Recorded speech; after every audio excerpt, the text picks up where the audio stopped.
The Force binds all things across the galaxy, connecting every living being in an invisible web of energy and destiny.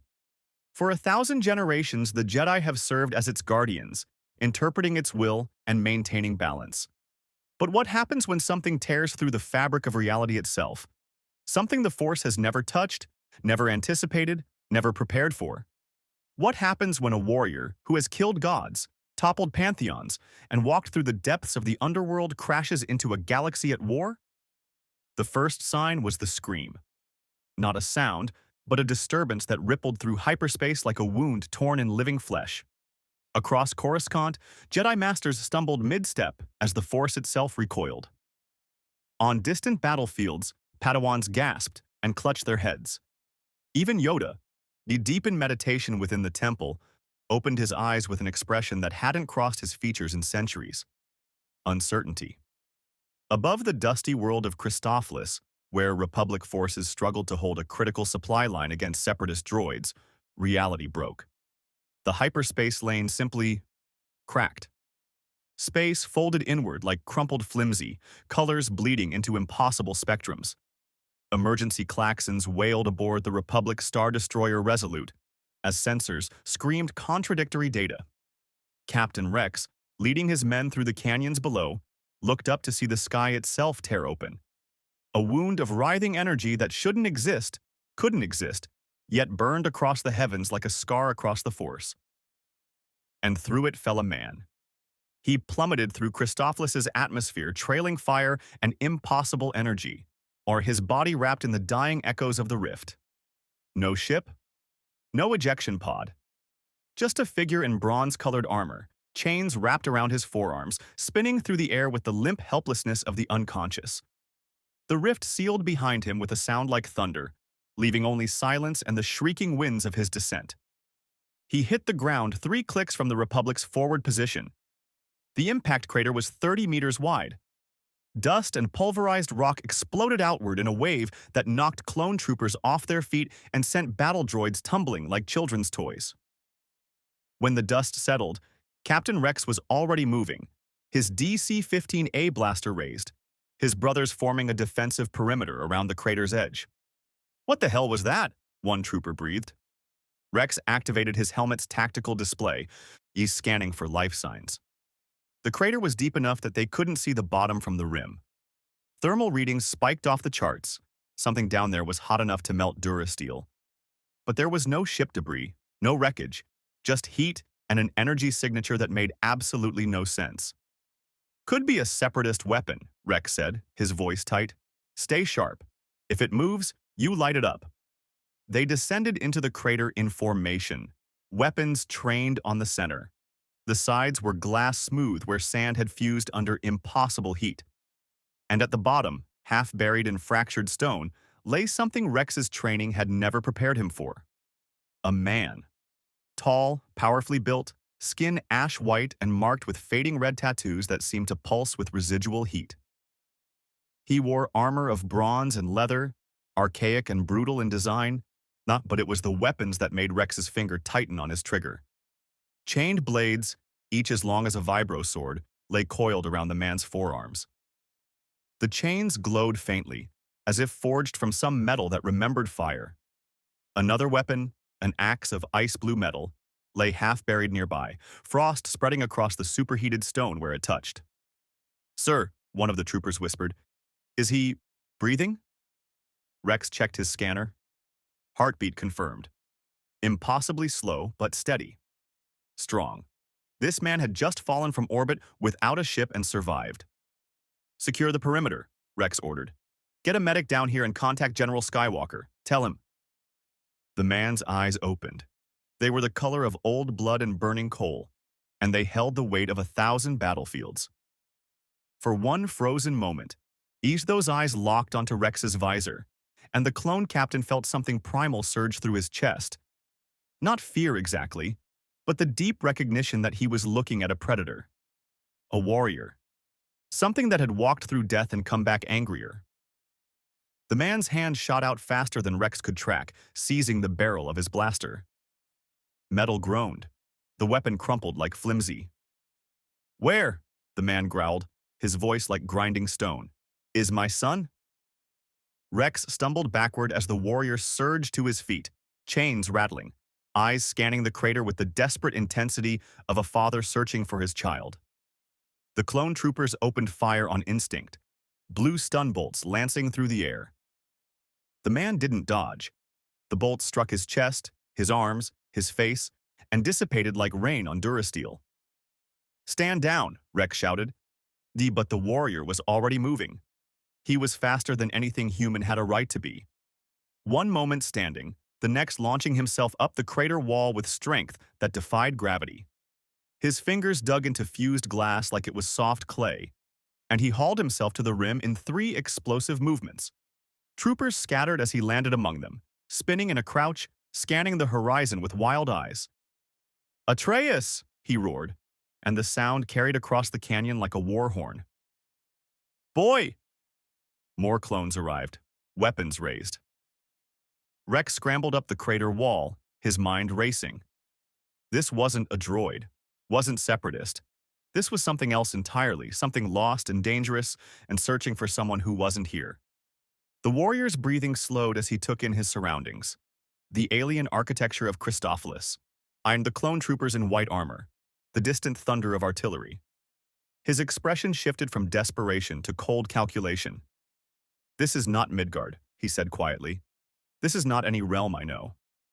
"Sir," Rex said carefully, keeping his ruined blaster lowered. "I don't know where you're from, but you're on Christophilus, Republic space. We're in the middle of a war zone, and if you want to survive, you need to come with us." The warrior's eyes fixed on Rex, and for a moment the clone captain thought he saw something beneath the rage. Exhaustion. Grief. The look of a man who had traveled too far and lost too much. Then the horizon lit up with turbo-laser fire, and a fresh wave of separatist droids crested the ridge, their photoreceptors gleaming in the afternoon sun.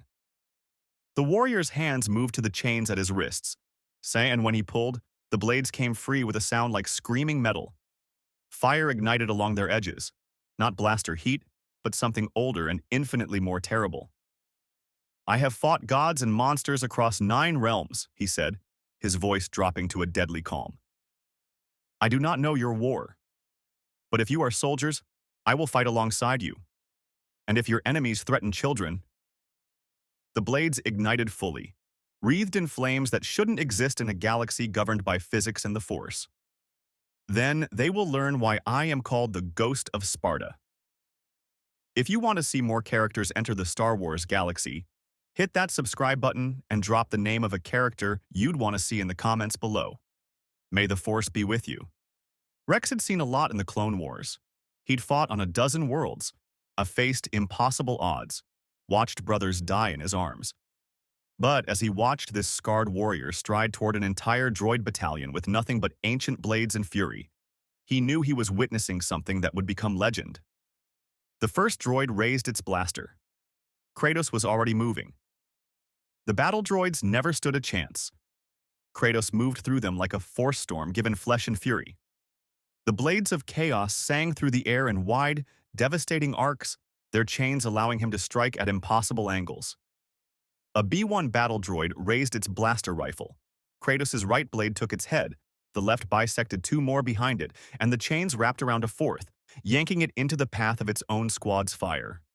Sparks and molten metal filled the air as he spun, the blades extensions of his will, are each movement economical and brutally efficient.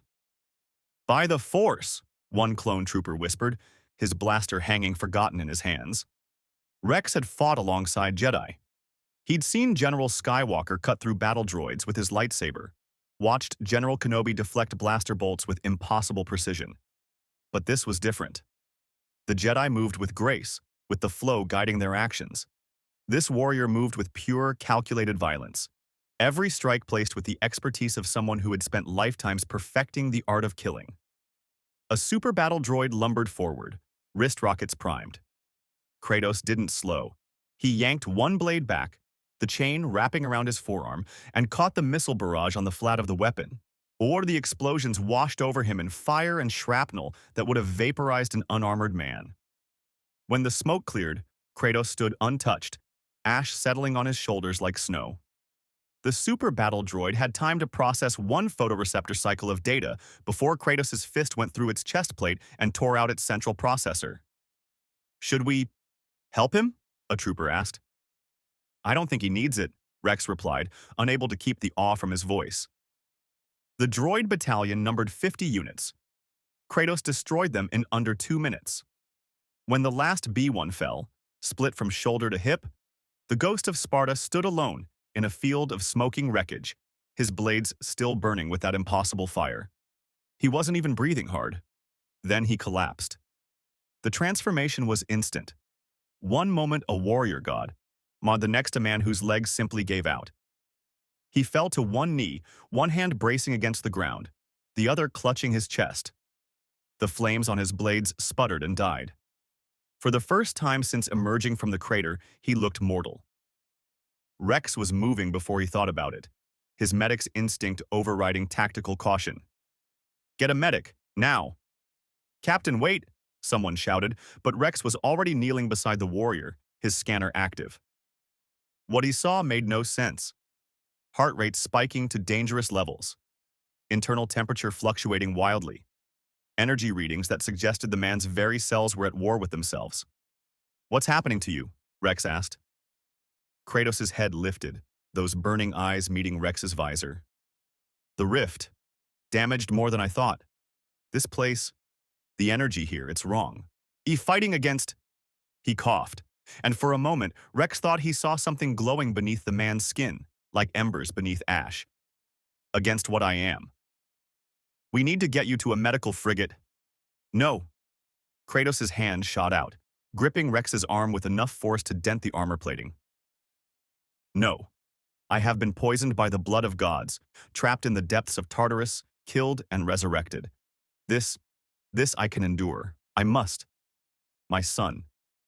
His grip loosened, his eyes closed.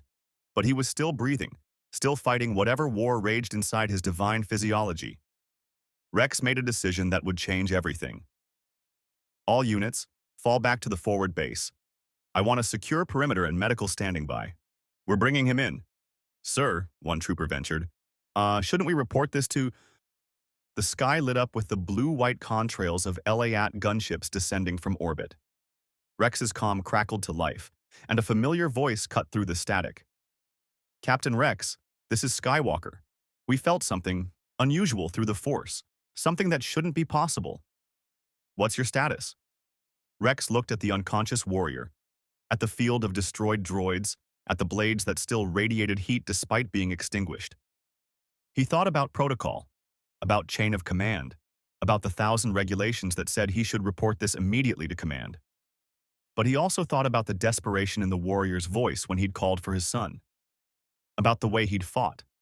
Not with malice, but with the practiced efficiency of a soldier who'd seen too much war. About how he'd said, if your enemies threaten children, with the tone of someone who would burn worlds to protect the innocent. General, Rex said carefully, we have a situation. You're going to want to see this for yourself. The gunship settled on the canyon floor, repulsor lifts kicking up dust and debris. The side door hissed open, and Anakin Skywalker stepped out, his right hand already on his lightsaber hilt. Beside him, his Padawan Ahsoka Tano emerged, her montrals twitching as she scanned the area with senses beyond sight. They both froze when they saw Kratos.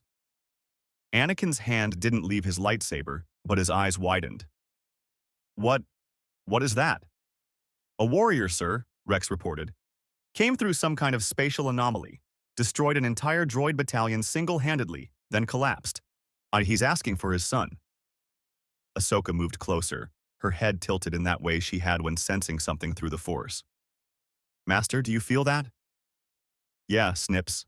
I feel it. Anakin's voice was tight, controlled, but Rex knew him well enough to hear the uncertainty beneath. He's not Force-sensitive, but there's something...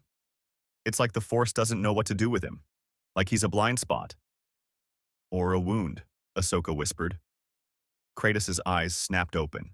He focused on Ahsoka first, the young Togruta taking an instinctive step back as those burning eyes fixed on her, then shifted to Anakin. For a long moment, God Killer and Jedi Knight stared at each other across the dusty ground of Christophlis. You, Kratos said, his voice rough but steadier now, carry power. I can feel it. Different from the Norn's magic, on from the gods' favor, but power nonetheless. Anakin's hand tightened on his lightsaber. I'm General Anakin Skywalker of the Jedi Order. This is my Padawan, Ahsoka Tano. You're in Republic space during wartime. I need you to explain who you are and how you got here. Kratos pushed himself to his feet with visible effort. Even weakened, even struggling with whatever war raged in his cells, he stood with the bearing of someone who had never bowed to any authority, god or mortal. He was several inches taller than Anakin, his presence somehow filling more space than his physical form should allow. I am Kratos, he said simply, once a Spartan warrior, once a god. Now, a father separated from his son by forces I do not understand. His eyes swept across the assembled clones, the gunship, the alien architecture of Christophilus. Mine, I do not know this place. I do not know your war. But I know the look of soldiers following orders, and I know the sound of children crying in the distance of battlefields. There are no children here, Anakin said carefully. Then you are fortunate. Kratos' hand moved to the chains at his wrist, and every clone trooper raised their weapon. Anakin's lightsaber hissed to life, its blue blade casting sharp shadows. Kratos paused, studying the weapon with interest but no fear. Your blade, pure energy contained in form. Elegant. But I have faced weapons forged by Hephaestus himself, imbued with the power to kill immortals. Tell me, Jedi, can your blade cut a god? I've never had to find out, Anakin replied, his stance shifting into a defensive form. And I don't want to start now. You collapsed. You're injured, even if you're hiding it. Let us help you. Help! Kratos' laugh was bitter. I have heard such offers before, from kings, from gods. They always want something in return. We want answers, Ahsoka said, her voice surprisingly steady. That rift you came through, it hurt the Force. Jedi across the galaxy felt it. Whatever you are, wherever you're from, you've brought something dangerous into our universe. Kratos' expression softened slightly as he looked at the young Padawan. You are a student, an apprentice. How old are you, girl? 14, Ahsoka said, lifting her chin. Old enough to fight in this war. Something dark crossed Kratos' face. Old pain, old guilt. 14. My daughter was not much younger when... He stopped, his jaw clenching. When he spoke again, his voice was quieter, but somehow more dangerous. This galaxy of yours sends children to war? The Padawans are trained, Anakin began. I do not care about your training, Kratos interrupted, his eyes blazing. I have seen what war does to the young. I have carried the ashes of my own daughter and felt the weight of that sin every day since. If this war of yours, Republic, Separatist, whatever titles you give your factions, if it consumes children, then perhaps it is a war that deserves to burn. The temperature seemed to drop 10 degrees. Clone troopers shifted nervously. Anakin's lightsaber remained steady, but Rex could see the conflict in his general's eyes. Because on some level, Rex suspected, Anakin Skywalker agreed. The war isn't that simple, Ahsoka started. War is always simple, Kratos said. People in power send others to die for their goals. I have been both the weapon and the wielder, I know. He swayed slightly, catching himself against a piece of droid wreckage. The moment of weakness passed, but it was enough. Anakin deactivated his lightsaber. You're coming with us. Not as a prisoner, but not as a free agent either. You're a walking anomaly in the Force. You've got weapons that shouldn't exist, and you're clearly dangerous. But, he glanced at Rex, then back to Kratos. You protected my men when you could have run. That counts for something. So here's the deal.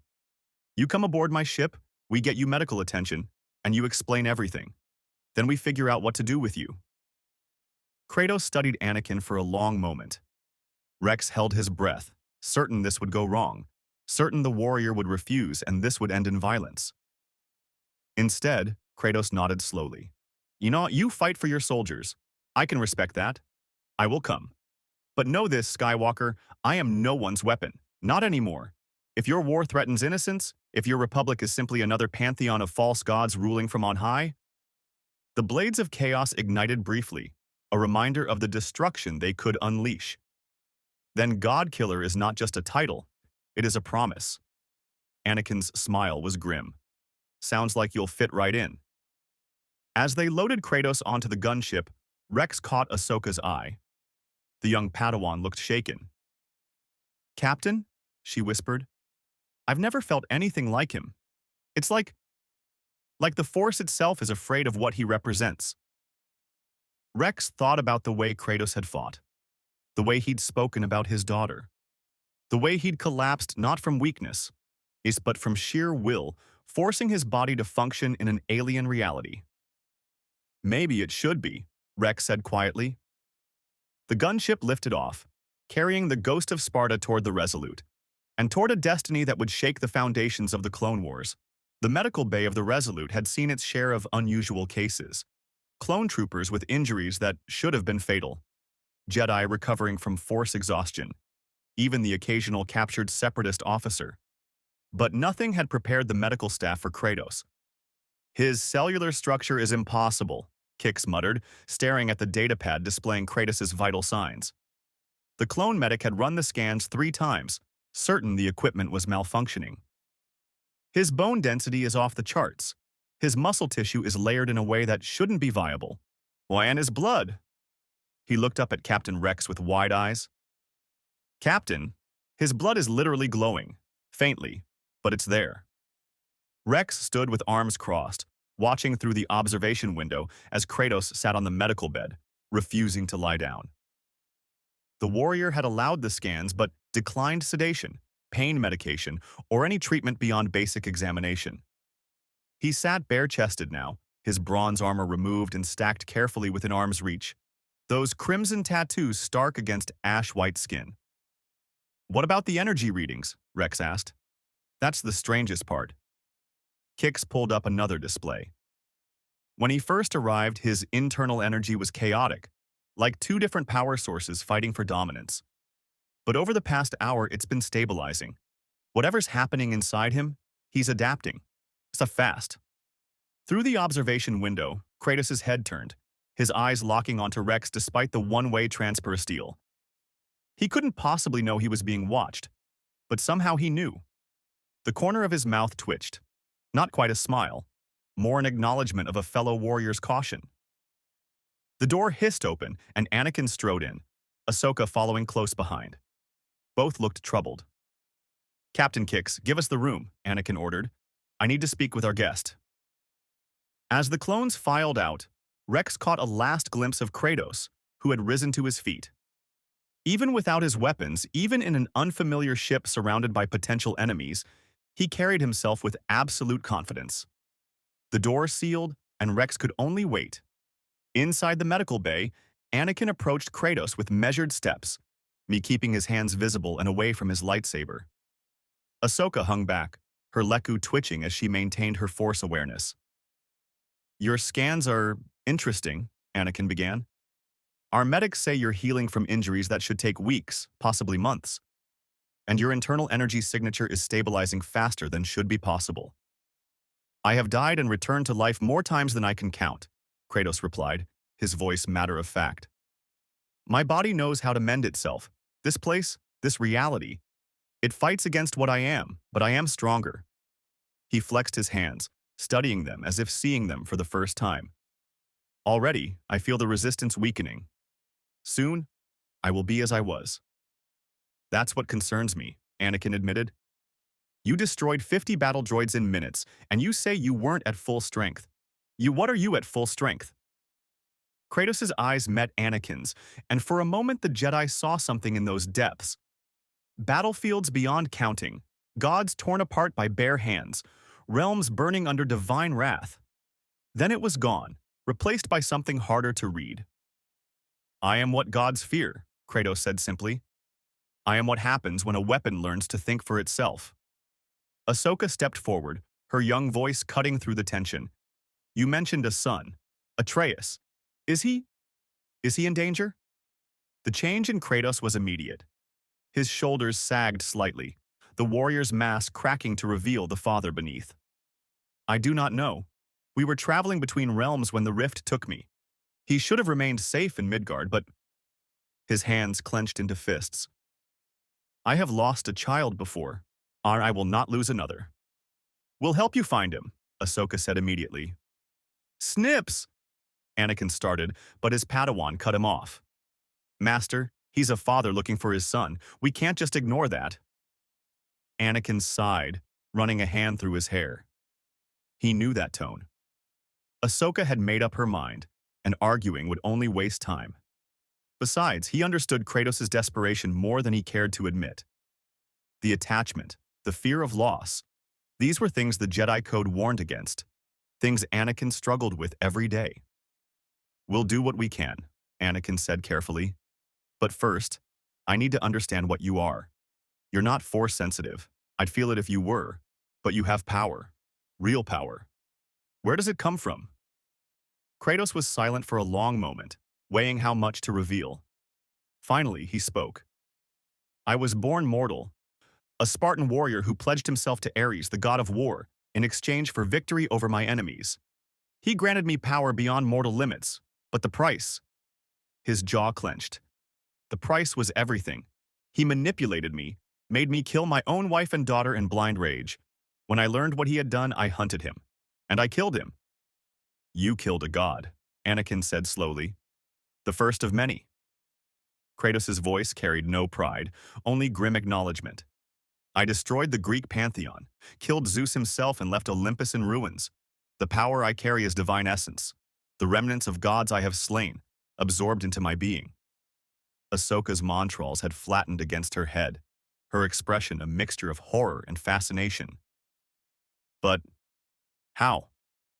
Gods are supposed to be immortal. Everything can die, girl. Everything can be destroyed. I learned that truth written in the blood of immortals. Kratos looked at his hands again, and Anakin could see the weight of centuries in that gaze. But killing gods does not make one a god. It makes one a monster. It took me years, lifetimes, to understand that power without purpose is just destruction. My son taught me that. Atreus showed me I could be more than rage and ruin. The medical bay's lights flickered. All three occupants tensed, but it passed quickly. Your presence is affecting the ship's systems, Anakin observed. Or maybe the Force is trying to figure out what you are. This Force you speak of, I feel it now, more clearly than when I first arrived. It is everywhere, in everything. Kratos closed his eyes, and when he spoke again, his voice held wonder. In my world, power came from the gods, from magic, or from artifacts forged in divine forges. But this Force, it is the fabric of this reality itself, and it does not know what to do with me. Because you're from outside, Ahsoka breathed. You're not part of the cosmic balance. You're an anomaly. Perhaps, Kratos opened his eyes. But I have been an anomaly before. Prophets and oracles spoke of my coming, warned the gods of my existence. They feared me because I represented something they could not control. Choice. Free will unburdened by divine manipulation. His expression hardened. Tell me, Jedi, in this war of yours, who truly holds power? Who manipulates the soldiers and sends children to fight? Anakin's jaw tightened. The war is complicated. The Separatists want to break away from the Republic. I did not ask about factions. I asked about power. Kratos stepped closer, not his presence filling the room. I have seen enough empires to recognize the patterns. Someone is profiting from this war. Someone is pulling strings while soldiers die. Who? The Jedi serve the Republic, Ahsoka said, her voice defensive. We're peacekeepers. You are generals, Kratos interrupted, his eyes sweeping over Anakin's armor, the lightsaber at his hip. You command armies. You lead soldiers into battle. These are not the actions of peacekeepers. These are the actions of those who have already chosen a side. Anakin felt something twist in his chest, because Kratos wasn't wrong. The Jedi had become warriors, had set aside centuries of peacekeeping to lead the Republic's army. He'd questioned it himself, late at night when sleep wouldn't come. But duty demanded they fight, didn't it? The Republic needed them. We didn't have a choice, Anakin said, hating how defensive he sounded. The Separatists attacked. The Republic needed the Jedi. There is always a choice. Kratos' voice was granite. I learned that truth in blood and ash. Every action, every battle, every death. These are choices. The gods told me I had no choice, that destiny bound me to their will. They were wrong. He turned toward the viewport, staring out at the stars beyond. In my quest for vengeance against Ares, I destroyed countless innocents. Cities burned, families died. And I told myself I had no choice, that my rage justified any action. But I was wrong. There is always a choice. The medical bay fell silent. Ahsoka looked at her master, uncertainty clear in her eyes. Anakin felt the weight of Kratos' words, felt them resonating with doubts he'd buried deep. What would you have us do? Anakin asked quietly. Walk away from the war? Let the Republic fall? I would have you question why you fight, Kratos replied. Who truly benefits from this conflict? Who grows stronger while you grow weary? He turned back to face them. In my experience, when gods, or those who act as gods, start wars, they do so to consolidate power. The war itself is the goal, not victory. Before Anakin could respond, the ship's intercom crackled to life. General Skywalker, report to the bridge immediately. We have an incoming transmission from Count Dooku. He's requesting negotiation. Anakin and Ahsoka exchanged glances. Dooku never requested negotiation. He was too busy leading separatist forces and serving as the public face of their rebellion. This had to be a trap. I'll take it in the conference room, Anakin said into his comm link. He looked at Kratos. You should stay here. Rest. Recover. No. Kratos moved toward his armor, beginning to strap the pieces back into place with practiced efficiency. Your enemy knows I am here. That transmission is not coincidence. How could Dooku possibly know about you? Kratos secured the last piece of his bronze armor and reached for the blades of chaos. The chains rattled as they coiled around his forearms, the weapons settling into place as if they'd never left. Because men who manipulate wars from the shadows make it their business to know everything. Your Count Dooku felt the rift, just as you did. And if he is half the strategist you believe him to be, he is already plotting how to use me. Anakin wanted to argue, but Kratos' logic was sound. The timing was too perfect. Dooku knew something. Fine, but you stay in the background. Don't speak, don't move, don't give him anything to work with. Kratos' smile was cold. I have negotiated with gods and kings. I know when to listen. They made their way to the conference room, Ahsoka trailing behind. Rex and several clone troopers fell in as an escort, partly for security, partly because word had spread about the scarred warrior who destroyed droids with burning chains. Every clone they passed stared openly, whispers following in their wake. The conference room was small but functional, dominated by a holo projector in the center.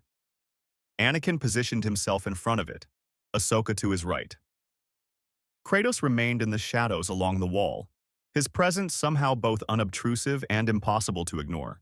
Ought to activate transmission, Anakin ordered.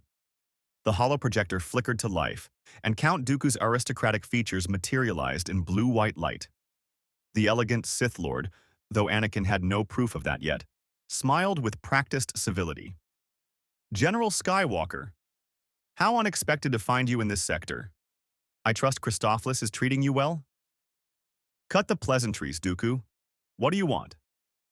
So direct, so very like a Jedi. Dooku's eyes swept the room, pausing almost imperceptibly on Kratos' position in the shadows. I merely wish to inquire about your recent acquisition.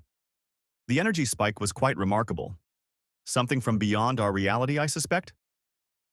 Anakin felt ice run down his spine. Dooku knew. Somehow, he knew.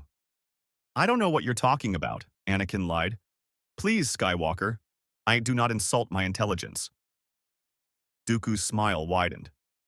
A dimensional rift tears through hyperspace. A warrior of impossible power crashes into a Republic position. Within hours, he decimates an entire droid battalion. These events do not go unnoticed by those who pay attention. In the shadows, Kratos stirred. Anakin shot him a warning glance, but the warrior had already stepped into the light. "You speak of me as if I am a prize to be claimed," Kratos said, his voice cutting through the holographic static. "I am no man's weapon." Dooku's expression shifted to one of genuine interest. "Fascinating. The warrior speaks. Tell me, stranger, do you know what you've stumbled into? This galaxy is in the grip of war, a conflict that will reshape the very foundations of civilization. The Jedi and their republic grow corrupt, a strangling freedom beneath bureaucratic tyranny. The Separatist Alliance fights for independence, for the right to self-determination." "I have heard such speeches before," Kratos replied, "from kings, from gods. They all believed their cause was just. They all used noble words to justify terrible deeds." "Then you understand the nature of power," Dooku said smoothly. "You carry it yourself. I can sense it even through this transmission. Power that the Jedi fear, that the Republic would seek to control. But the Separatist Alliance offers freedom. Join us, and you would be more than a weapon. You would be a symbol, a reminder that power need not be chained by dogma." "I have served masters before," Kratos said quietly. "I have worn the chains of gods and sworn oaths I thought unbreakable. Each time I was betrayed. Each time, the promise of power came with a price written in innocent blood." He stepped closer to the holoprojector, his eyes burning with ancient fire. "I will not be manipulated again. Not by Jedi. Not by separatists. Not by anyone who speaks of freedom while building armies." Dooku's smile never wavered, but something cold entered his eyes. "A pity. You could have been valuable. Instead, you choose to stand with those who will inevitably betray you. The Jedi speak of peace, but they are warriors. They speak of selflessness, but they cling to power. And when the time comes, and it will come soon, they will sacrifice you without hesitation to preserve their precious order." "Then I will face that betrayal when it comes," Kratos said, "as I have faced all others." "So be it." Dooku's attention shifted back to Anakin. "Skywalker, now you hold something dangerous, something unpredictable. I wonder if the Council knows what you've brought aboard your ship. I wonder what they would think of this anomaly." The transmission cut out, leaving only silence. Ahsoka was the first to speak. "He's going to tell the Council. He'll force them to make a decision about you." Kratos didn't seem concerned. "Let him. I have stood before the Olympian Council and heard their judgment. If your Jedi Council wishes to condemn me, they are welcome to try." Anakin rubbed his face, feeling the weight of yet another impossible decision. Kratos was right. The Council would demand answers. They'd felt the rift. They knew something had happened. And when they learned what Kratos truly was, when they sensed his power, "We need to contact Master Kenobi," Anakin decided. "And then I suppose we're going to Coruscant. One way or another, the Jedi Council is about to meet a god killer." Kratos' expression was unreadable. "Then let us hope your council is wiser than the gods I have known. For their sake." The Jedi Temple on Coruscant had stood for 1,000 years, a monument to peace and contemplation in the heart of the galaxy's capital. Its spires reached toward the sky like fingers grasping at enlightenment, and within its halls, the wisest beings in the Republic meditated on the will of the Force. None of them had ever felt anything like Kratos. Master Yoda sat in the council chamber, his eyes closed, his connection to the Force stretched to its limits. Around him, the other council members maintained their own meditations, trying to understand the disturbance that had rippled through reality itself. Yet Master Windu's brow furrowed in concentration. Master Plo Koon's breathing apparatus hissed softly in the silence. Even Master Ki-Adi-Mundi, usually so composed, shifted uncomfortably in his seat. "Feel it, do you?" Yoda asked, his voice barely above a whisper. "A wound in the Force. Not of darkness. Not of light. Something other?" "It's like a hole," Mace Windu said, opening his eyes. "A place where the Force simply stops. I've never encountered anything like it." "Nor have any of us," Plo Koon added. "Yet it lives. It thinks. It acts with purpose and will." Yoda's ears twitched. "Skywalker's ship, it approaches. Bringing with it, this anomaly is. Should we have ordered him to keep it contained? Kai Adimundi asked. If this entity is truly dangerous, yes, but contained? Yoda shook his head slowly. Feel its power. Can you not? Contain such a being we could not. Trust in young Skywalker we must. Brought it here peacefully, he has. The council chamber fell silent again, waiting. Outside, the sun set over Coruscant's endless cityscape, casting long shadows through the temple's windows. And in those shadows, something old and powerful stirred. Not the Force itself, but the echo of something the Force had never touched. Aboard the Resolute, Kratos stood at the viewport of the observation deck, watching Coruscant grow larger as they approached. Ahsoka had given him a basic overview of the planet. Galactic capital, over 1 trillion inhabitants, home to the Jedi Temple and the Senate. A city that covered an entire world. It reminds me of Olympus, Kratos said quietly. Ahsoka stood beside him, maintaining a respectful distance but clearly curious. A place of impossible grandeur built by those who believe themselves above mortal concerns. The Jedi aren't gods, Ahsoka said, a touch of defensiveness in her voice. No, but they wield power that others do not. They make decisions that affect billions. They stand apart from those they claim to serve. Kratos glanced at the young Togruta. In my experience, such separation breeds contempt. Those with power forget what it means to be powerless. That's not fair. The Jedi dedicate their lives to serving others. Do they? Kratos turned to face her fully. You are a warrior, Ahsoka Tano. I see it in how you move, how you carry yourself. You have killed in this war, yes? Ahsoka's montrals flattened slightly. I've done what I had to do, to protect people, to stop the separatists. And each time, did you question whether that death was necessary? Or did you trust that your cause was righteous, that your masters knew best? Kratos' voice wasn't cruel, but it was relentless. I am not condemning you, girl. I am warning you. I followed orders without question once. I trusted those with power to guide me toward just ends, and in that blind faith, I committed atrocities that haunt me still. You're trying to turn me against the Jedi, Ahsoka said, but her voice wavered with uncertainty. No. Kratos' expression softened. I am trying to ensure you do not become what I was, a weapon that never questions the hand that wields it. Your Jedi Code preaches against attachment, against emotion. But it is precisely those connections, those feelings that remind us why we fight. Without them, we become monsters draped in righteousness.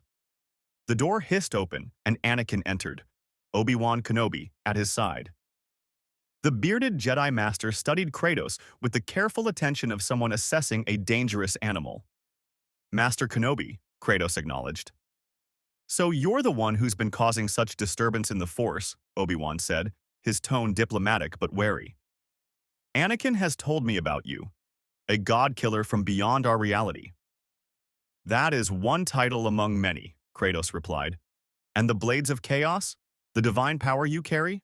All of it true? Would you like a demonstration? That won't be necessary. Obi-Wan moved to the viewport, hands clasped behind his back in a gesture of contemplation. The council is waiting. They'll want answers. Where you're from, how you arrived, what you intend to do. And I should warn you, they're frightened of you. The Force itself seems to recoil from your presence. Fear, Kratos said quietly. The gods feared me too. It did not save them. Yes, well, let's try to avoid any god-killing today, shall we? Obi-Wan's attempt at humor fell flat. He sighed. Listen, Kratos, may I call you that? The Jedi Council are not your enemies. They're cautious, yes, but they're also wise. They've guided the Republic for generations. If you come before them with honesty and respect, I will come before them as I am, Kratos interrupted. I will not bow. I will not dissemble. If they seek to judge me, let them. But know this. I have stood before the Olympian Council and heard Zeus himself pass sentence upon me. Your Jedi Council, however wise, holds no more authority over my fate than he did. Anakin and Obi-Wan exchanged glances. This was going to be difficult. The landing platform at the Jedi Temple was nearly empty when they arrived. A deliberate choice, Anakin suspected. The Council didn't want witnesses to this meeting. Clone troopers formed a perimeter, but Kratos noted they kept their distance, weapons lowered but ready, respectful but prepared. Smart soldiers, Kratos observed. They fear what they do not understand, but they do not let fear make them foolish. The clones are well trained, Obi-Wan agreed. Come, the council is waiting. They walked through the temple halls, and Kratos felt the weight of countless eyes upon him. Young Padawans peeked from doorways, their small faces curious and uncertain. Jedi Knights paused in their meditations, sensing the anomaly in their midst. The Force swirled around him like water around a stone, present, aware, but unable to touch him directly. Your temple is beautiful, Kratos said, surprising his escorts. The architecture serves a purpose beyond function. It speaks of aspiration, of reaching toward something higher. You sound surprised, Ahsoka said. I am accustomed to temples built to glorify those within them. This place... Kratos studied the high ceilings, the natural light filtering through crystalline windows. This place glorifies something beyond its inhabitants. That is rare. They reached the council chamber. The doors were massive, carved with symbols Kratos didn't recognize but understood instinctively, representations of balance, of light and dark in eternal dance. Obi-Wan paused before them. A word of advice, he said quietly. Master Yoda is the eldest and wisest among us. Master Windu is direct and not easily impressed. Be honest, but perhaps show some diplomacy. Kratos' expression was unreadable. I will be what I have always been. Truthful. The doors opened. The council chamber was circular, with 12 seats arranged around the perimeter. Sunlight streamed through tall windows, casting the room in warm amber tones. 11 of the 12 seats were occupied. Only Anakin's remained empty, as he was not yet a master. The assembled Jedi turned their attention to Kratos as he entered, and he felt the weight of their collective presence like a physical force. But he had walked into Olympus itself. He had stood before Zeus on his throne of lightning. These Jedi, powerful as they were, did not make him falter. Or approach, Master Windu commanded, his deep voice echoing in the chamber. Kratos walked to the center of the room, Anakin and Obi-Wan flanking him. Ahsoka remained by the door, though her presence in the Force reached out protectively, a gesture Kratos appreciated more than he showed. Master Yoda studied him with ancient eyes that had seen centuries of galactic history. Kratos, you are called. From beyond our reality, you came. Through rift in hyperspace. Felt it across the galaxy, we did. I did not choose to come here, Kratos said simply. I was traveling between realms when something, your hyperspace perhaps, interfered. The collision tore me from my path and brought me here. Realms? Ki Adimundi leaned forward. You speak of parallel dimensions? Alternate realities? I speak of worlds governed by different powers. In my reality, that gods rule over mortal realms. Greece, the Norse lands, Egypt, each pantheon holds dominion over its domain. Kratos' jaw tightened. I have walked through many such realms. Ended the reign of some. By killing gods, Mace Windu stated flatly. You claim to have killed divine beings. I do not claim. I state fact. Kratos met Windu's intense gaze without flinching. Ares, god of war. Poseidon, lord of seas. Hades, king of the underworld. Athena, goddess of wisdom. Zeus, king of Olympus. All fell to my blades. All burned in my rage. The council chamber fell deathly silent. Several Jedi shifted uncomfortably in their seats. Why? Master Plo Koon asked, his voice filtered through his breathing mask. What drove you to such extremes? For a moment, Kratos was silent. When he spoke, his voice carried the weight of centuries of pain. Yeah, Ares manipulated me into killing my own wife and daughter. In my grief and rage, I swore vengeance. That oath consumed me, consumed everything. His hands clenched into fists. I became what they feared most. A mortal who refused to accept divine authority, who punished the gods for their crimes against humanity. And now? Yoda asked softly. Still carry that rage, do you?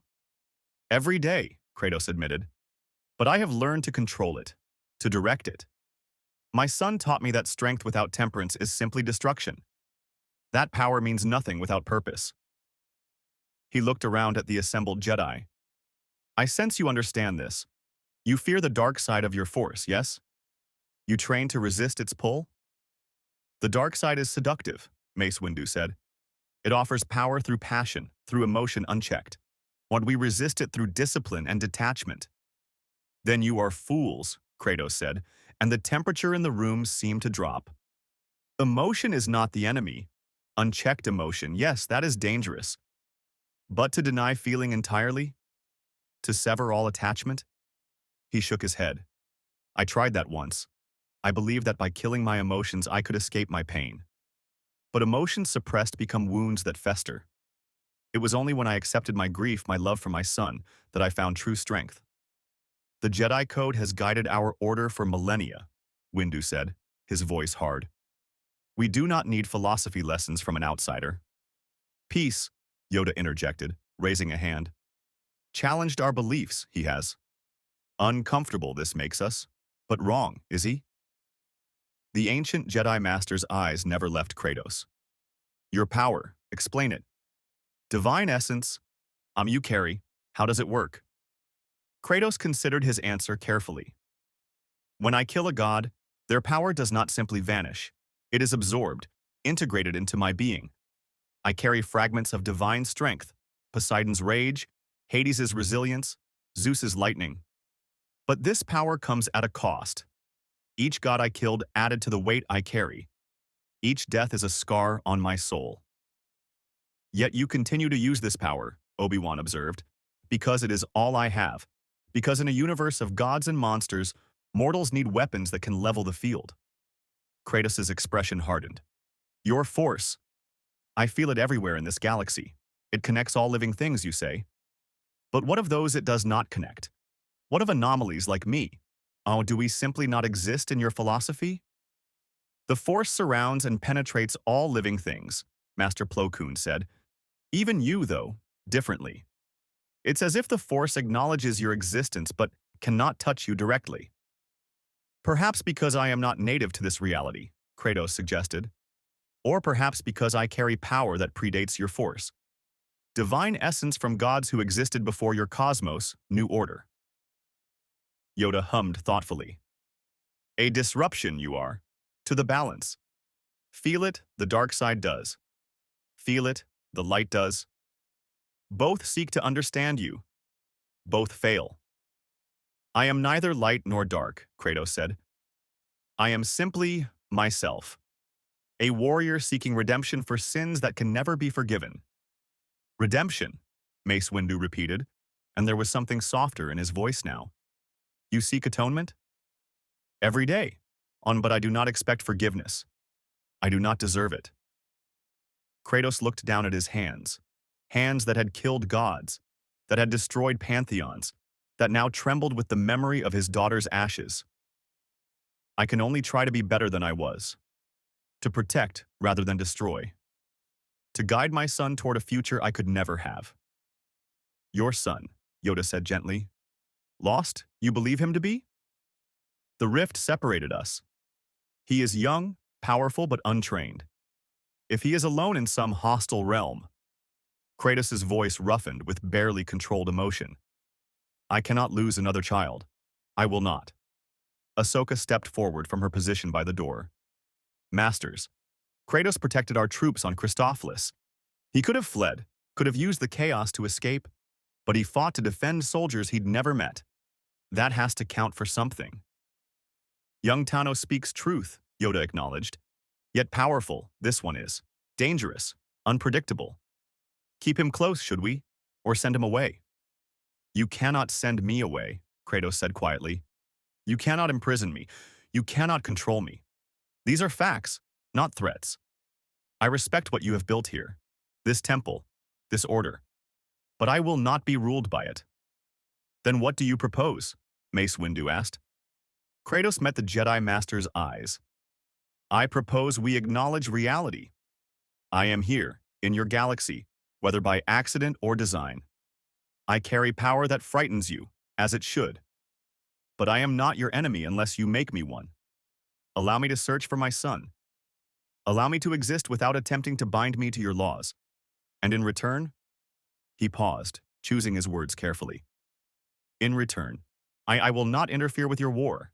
I will not take sides between Republic and Separatist. I will simply be a father searching for his child. And if you find him, Obi-Wan asked, what then? Then we find a way home. Back to our reality, our realm. We leave your galaxy in peace.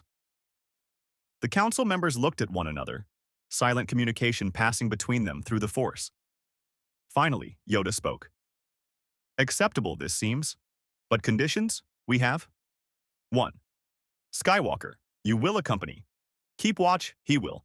Report any concerns. Anakin straightened. Master, I have duties. Flexible, your assignments can be.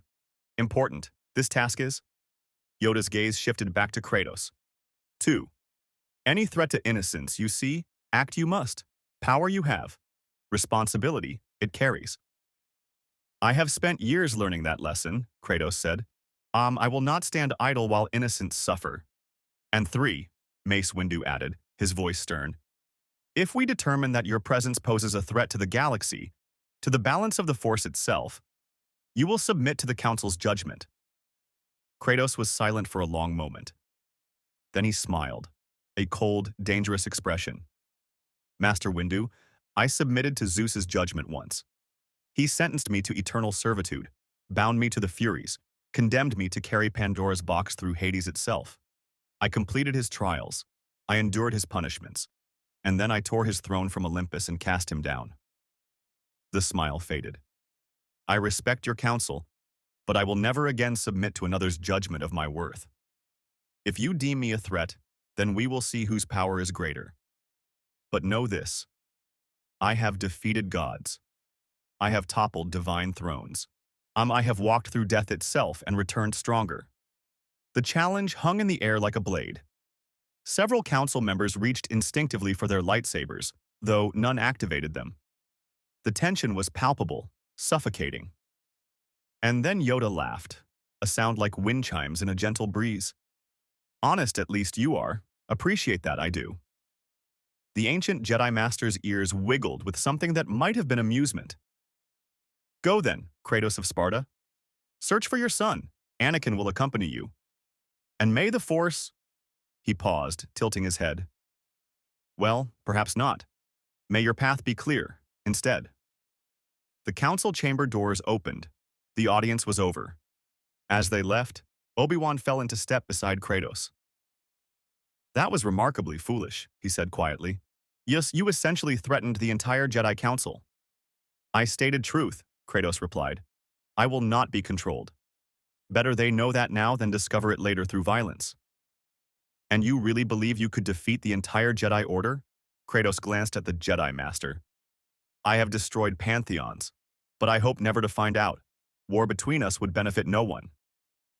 Outside the temple, the sun had fully set and Coruscant's artificial lights blazed to life. 1 trillion points of illumination transforming the city planet into a sea of stars.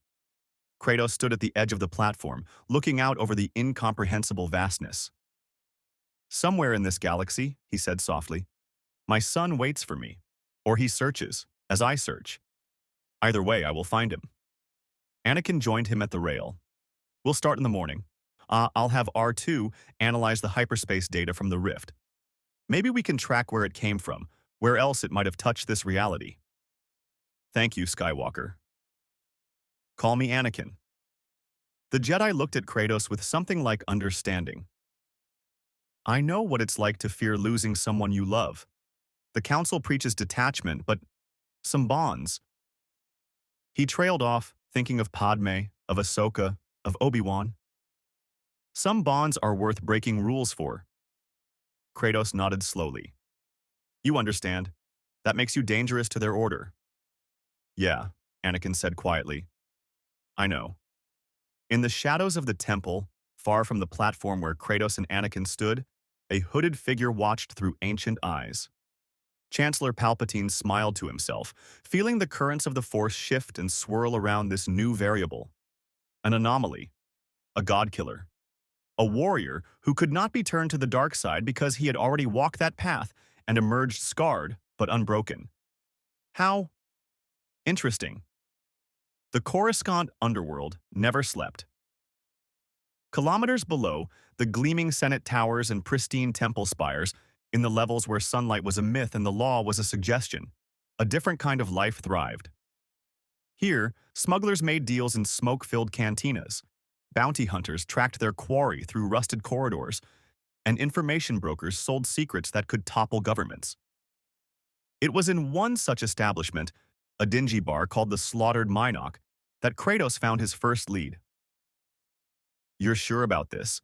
Anakin asked, eyeing the entrance with distaste. The door was a corroded blast hatch covered in graffiti, and the smell wafting out suggested the interior matched the exterior's charm. "Information does not only flow through official channels," Kratos replied, pushing the door open. "The underworld sees things your republic ignores. If there have been other anomalies, other rifts, the criminals will know."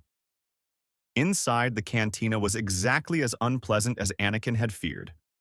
The air was thick with smoke from a dozen different substances, music blared from a damaged sound system, and the clientele, a mixture of species from across the galaxy, all looked like they'd killed someone at least once.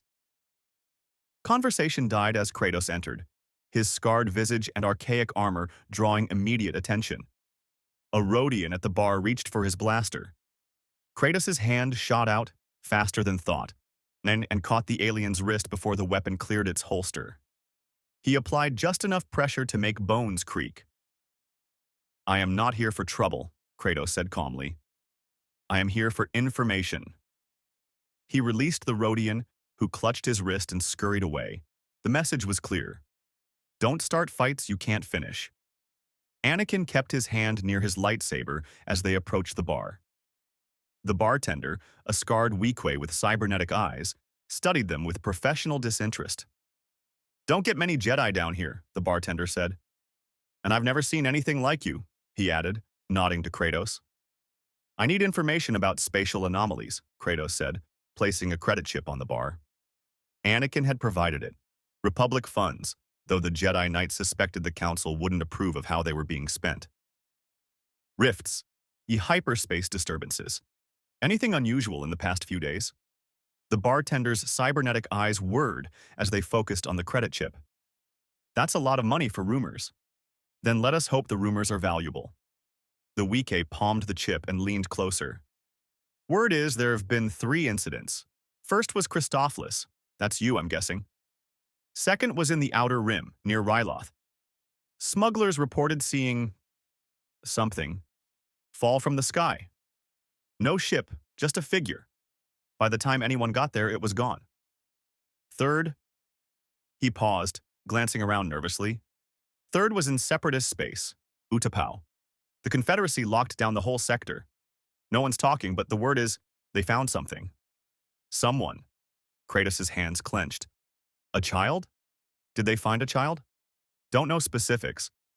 Just that whatever they found, Count Dooku took personal interest, moved it to some secure facility." The bartender shrugged. "That's all I got. You want more, you'll need to talk to someone with better connections." "Who?" Anakin demanded. The Weekay's cybernetic eyes flickered toward a private booth in the back corner. "Her. But I warn you, she don't talk cheap, and she's got protection." Anakin followed the bartender's gaze to the booth. A female Twi'lek sat in the shadows, her features obscured, but her presence unmistakable. Even from across the room, he could feel something off about her. Not dark side exactly, but not entirely light either. They approached the booth. Up close, Anakin could see the Twi'lek was elegantly dressed, too elegant for this dive, and wore a series of intricate tattoos that marked her as former Jedi. A fallen Padawan, perhaps, or someone who'd walked away from the Order. "Ventress warned me about you," the Twi'lek said without preamble, her voice cultured and cold. "Said a scarred warrior had appeared on Christophilus. Said he fought like nothing she'd ever seen." Her eyes fixed on Kratos. "She wanted to kill you herself, but Dooku ordered her to observe only." "A Saj Ventress," Anakin growled. "Dark side assassin. If she's involved, sit, the Twi'lek interrupted. Both of you. You want information? I have it. But it will cost you more than credits. Kratos slid into the booth across from her, Anakin reluctantly following. Name your price. My name is Marana. I was once a Jedi before I learned the Council's teachings were incomplete. Her eyes held Kratos's without fear. I've felt your presence in the Force, or rather, I felt the absence you create. You're a void, a blank space where power should be. That fascinates me. So here's my price. Tell me what you are. The truth. All of it. Kratos studied her for a long moment. Then he began to speak, his voice low enough that only those in the booth could hear.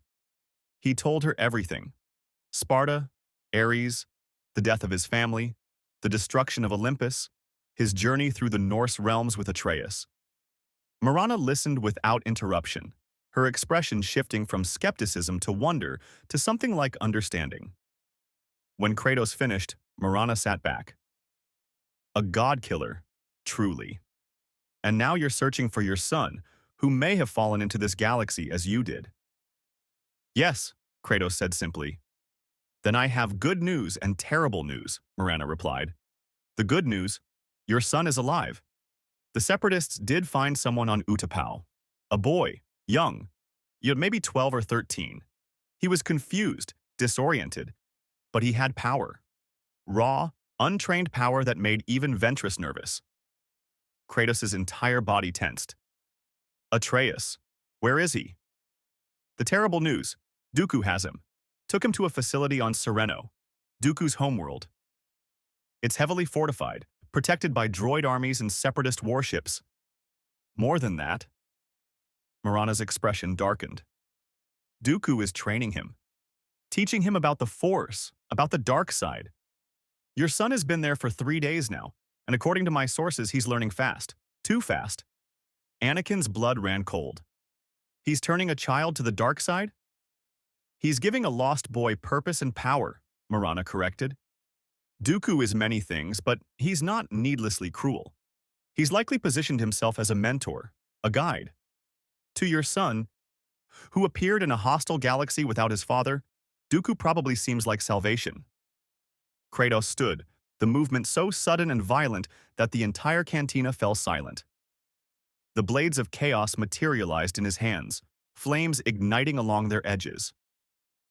Where, he said, his voice barely above a whisper but carrying the weight of avalanches, is Sereno?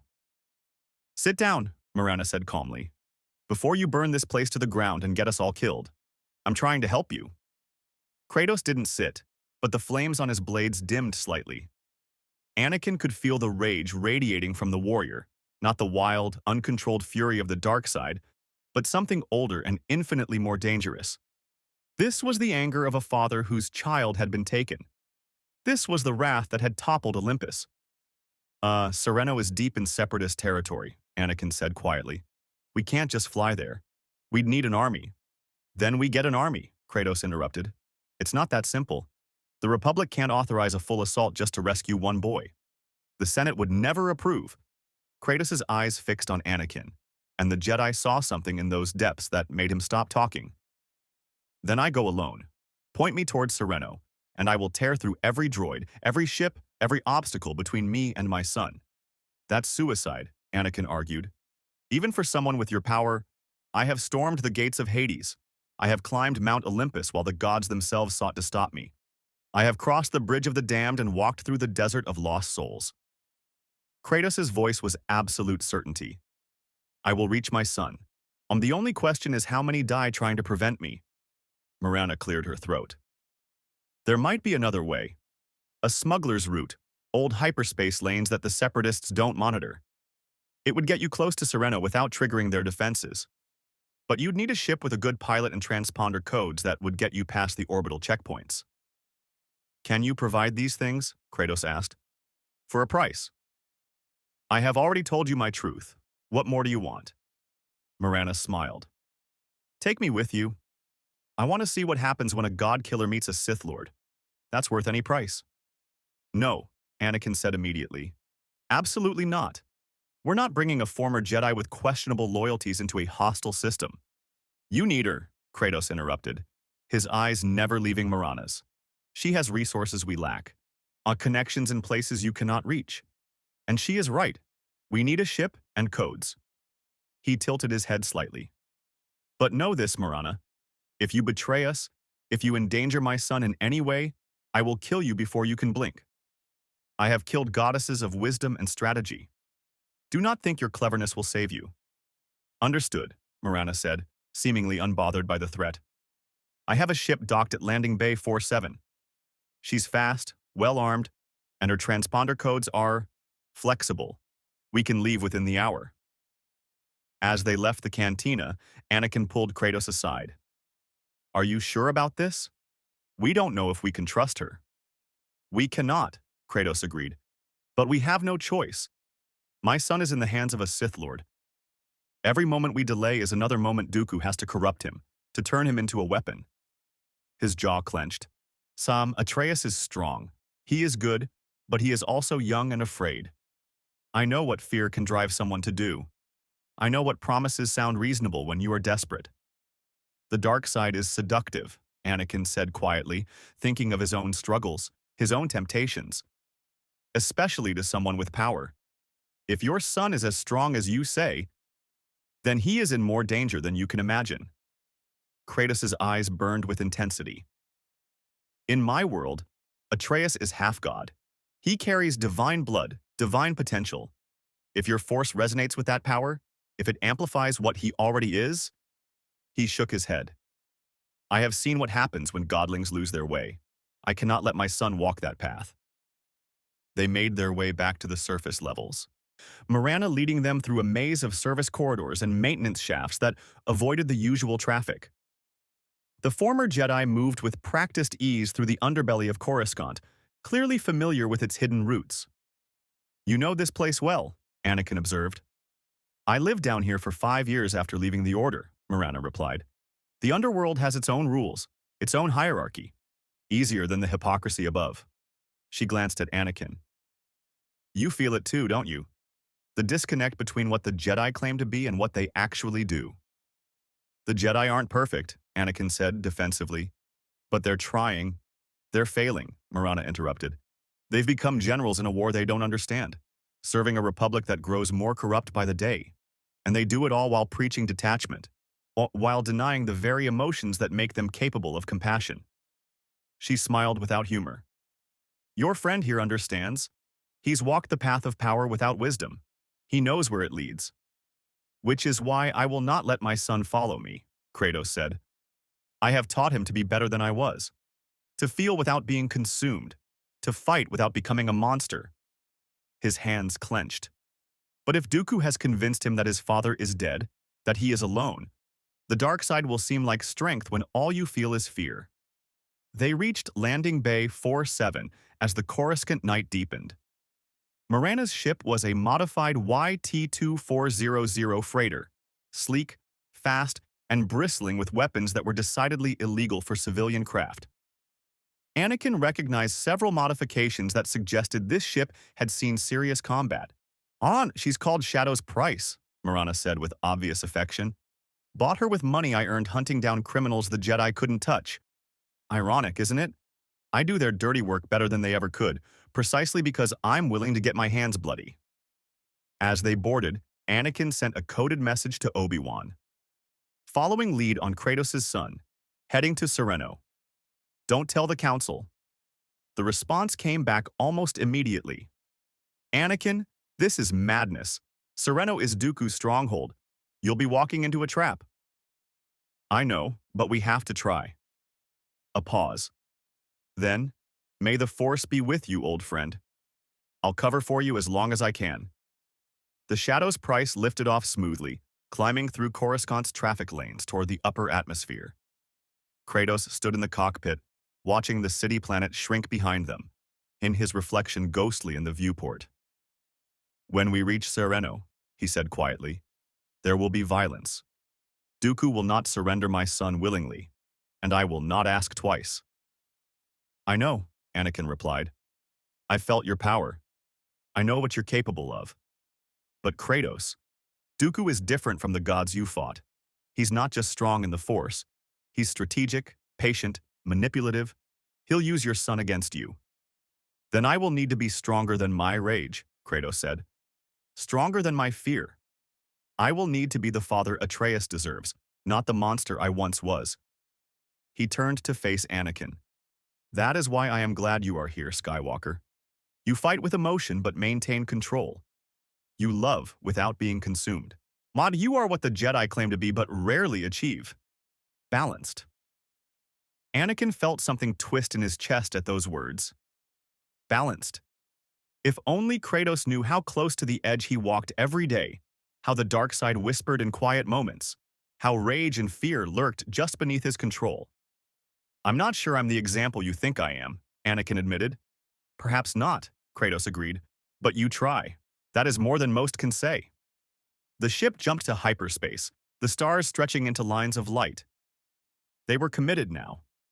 No turning back. Ahead lay Sereno, a Sith Lord, and a boy caught between worlds. In his private quarters, Kratos knelt before the blades of chaos, his hands resting on their hilts. He had carried these weapons across realms, had used them to end gods and mortals alike. They were cursed things, bound to him by Ares' magic, forever chained to his soul. But they were also the only piece of his old life that remained. Everything else, Sparta, Olympus, even Greece itself, had burned. Only the blades remained, and the scars they represented. Atreus, he whispered to the empty room. Hold on, boy. Your father is coming, and this time I will not fail you. The blades hummed with power, as if acknowledging his oath.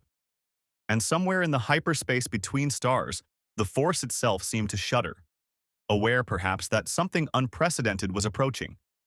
A father's love, tempered by divine power and immortal rage, was about to collide with the carefully laid plans of a Sith Lord. The galaxy would remember what happened next. Sereno hung in space like a jewel of arrogance, a world of vast estates, ancient forests, and aristocratic tradition. It was here that Count Dooku had been born into nobility, and it was here he had returned as the face of the separatist movement. The planet's orbital defenses were formidable. Defense platforms, automated turrets, and a small fleet of separatist warships that could shred any Republic assault force. But the Shadow's price didn't approach as a Republic vessel. Transmitting codes now, Marana said from the pilot's seat, her fingers dancing across the controls. These should identify us as a supply freighter cleared for landing at the Count's estate. Anakin watched the scanner as separatist patrol ships moved to intercept. And if they don't buy it? Then we fight our way through. But let's try diplomacy first. Marana's smile was sharp. I stole these codes from a very paranoid Nemoidian. They're legitimate. Probably. The comm crackled to life. Unidentified freighter, transmit your cargo manifest and authorization. Marana's voice shifted, taking on a bored, professional tone. This is Freighter Crimson Venture carrying medical supplies and technical equipment for the research facility. Authorization code Theta-77 Black. A pause. Anakin's hand drifted to his lightsaber. Kratos stood motionless behind them, but Anakin could feel the tension radiating from him like heat from a forge. Authorization confirmed. Proceed to landing bay 12. Do not deviate from the designated flight path. Marana cut the comm and let out a breath. We're in. That was easier than expected. It's a trap, Kratos said flatly. Dooku knows we're coming. How could he possibly? Anakin started, then stopped. Kratos was right. This was too easy. And the Count was many things, but careless wasn't one of them. He wants us here.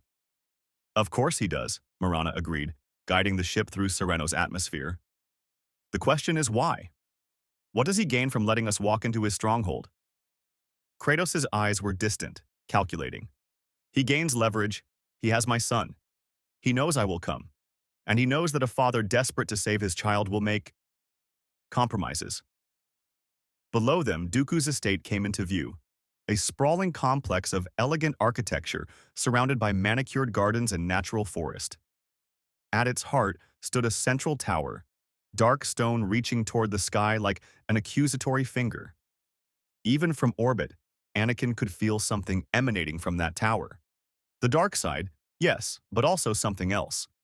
Something that made the Force itself seem uncertain. Weiss, I feel him, Kratos said suddenly. Atreus, he's in that tower.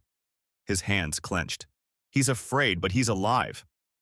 How can you possibly feel him? Anakin asked. You're not Force-sensitive. I am his father, Kratos interrupted, as if that explained everything. Perhaps it did. They landed in the designated bay, a cavernous space designed for much larger vessels. The moment the ramp lowered, Anakin knew they were surrounded. Battle droids, hundreds of them, formed a perimeter around the ship. But they didn't open fire. They simply waited. A figure emerged from the shadows at the far end of the bay. Even at this distance, Anakin recognized the elegant bearing, the curved lightsaber hilt at his belt. Count Dooku. General Skywalker, Dooku called out, his cultured voice echoing through the bay. How unexpected. And you've brought our mysterious warrior with you. How delightful. Kratos descended the ramp, the blades of chaos already in his hands.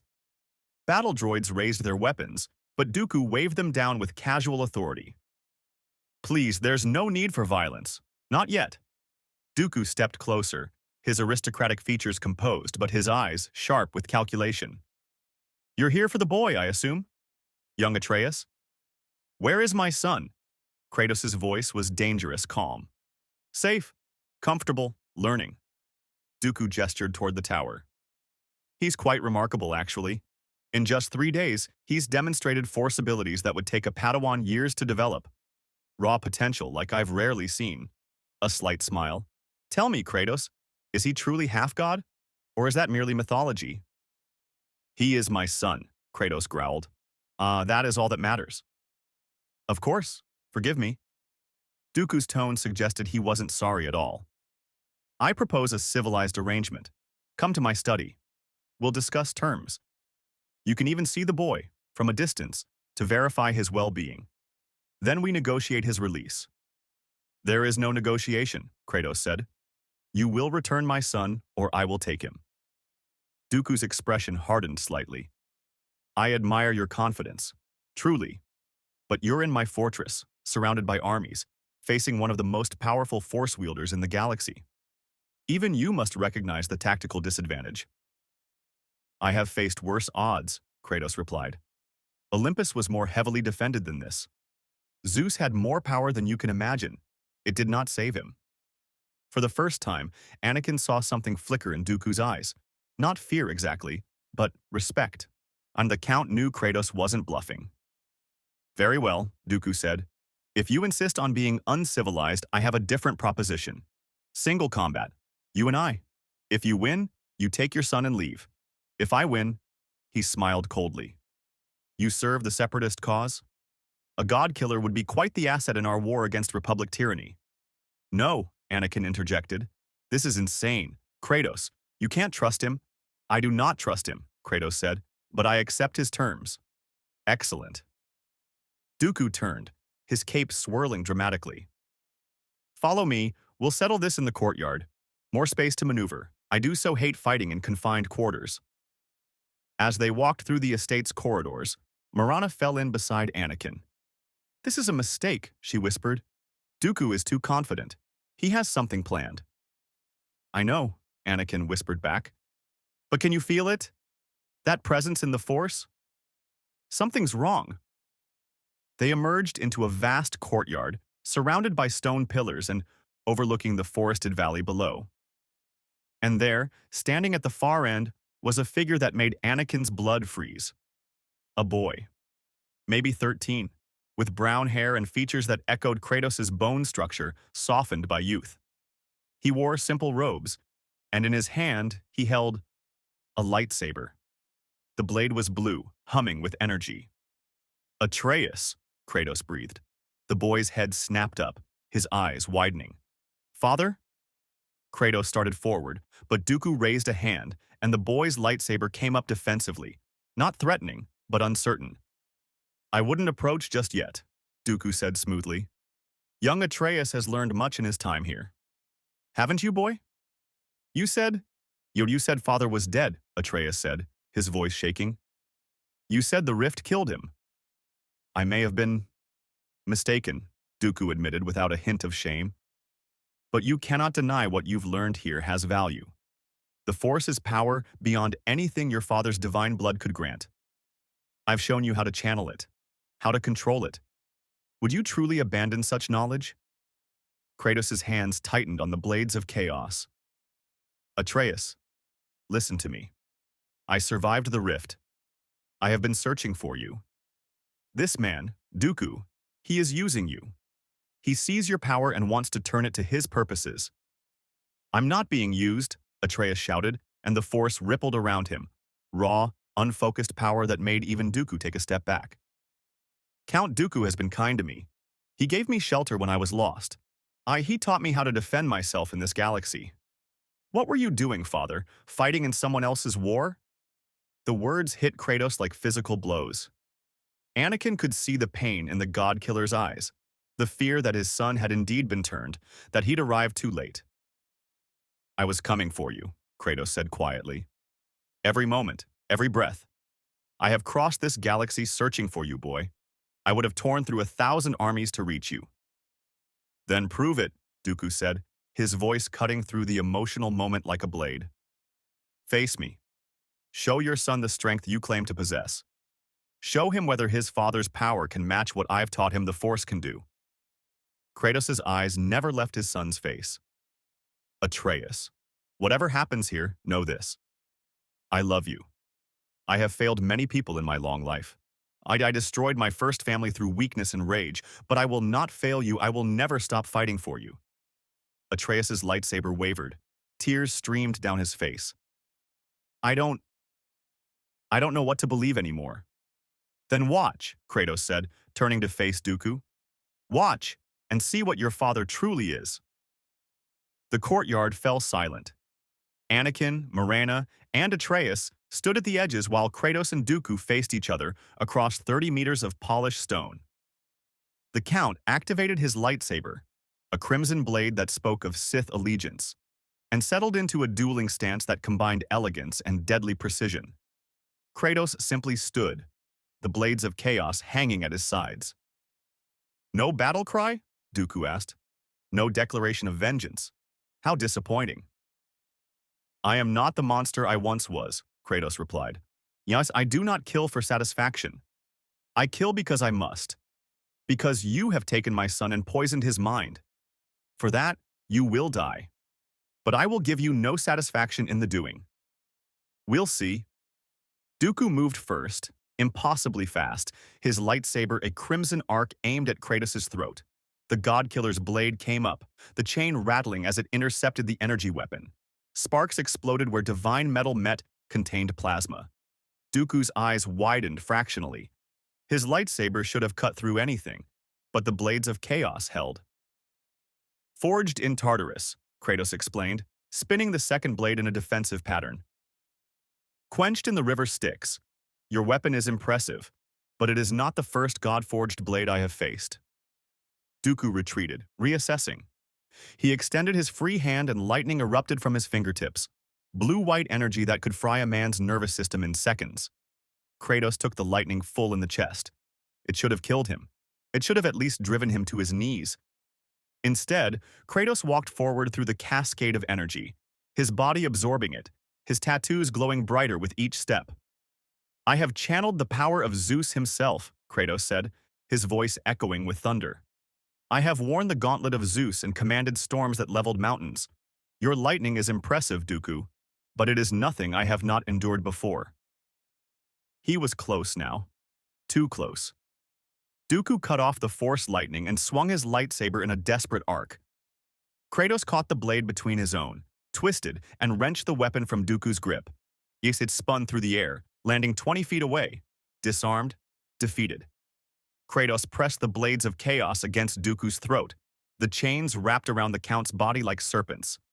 One flex of his arms and the Sith Lord's head would separate from his shoulders. Father, no! Atreus screamed. Kratos froze. His eyes found his son. saw the horror and fear in the boy's face, saw how close he was to becoming the monster again, to solving problems with violence and rage. "Please," Atreus sobbed, "don't kill him. Don't prove him right. You said, you said you were more than rage and ruin. Prove it." The courtyard held its breath. The blades of chaos trembled in Kratos' hands, their flames flickering. The god-killer stood at a crossroads, the path of vengeance he knew so well, or the harder path of mercy his son was begging him to take. Slowly, Kratos stepped back. The blades retracted. "You are right, boy," Kratos said, his voice rough with suppressed emotion. "I am more than this, more than vengeance." He looked down at Dooku, who lay gasping on the ground. "You lose, Count. By the terms of your own challenge, my son and I leave, unharmed, unmolested." Dooku coughed, pulling himself to his feet with what remained of his dignity. You had me. You could have ended a major threat to your Republic allies. Why show mercy?"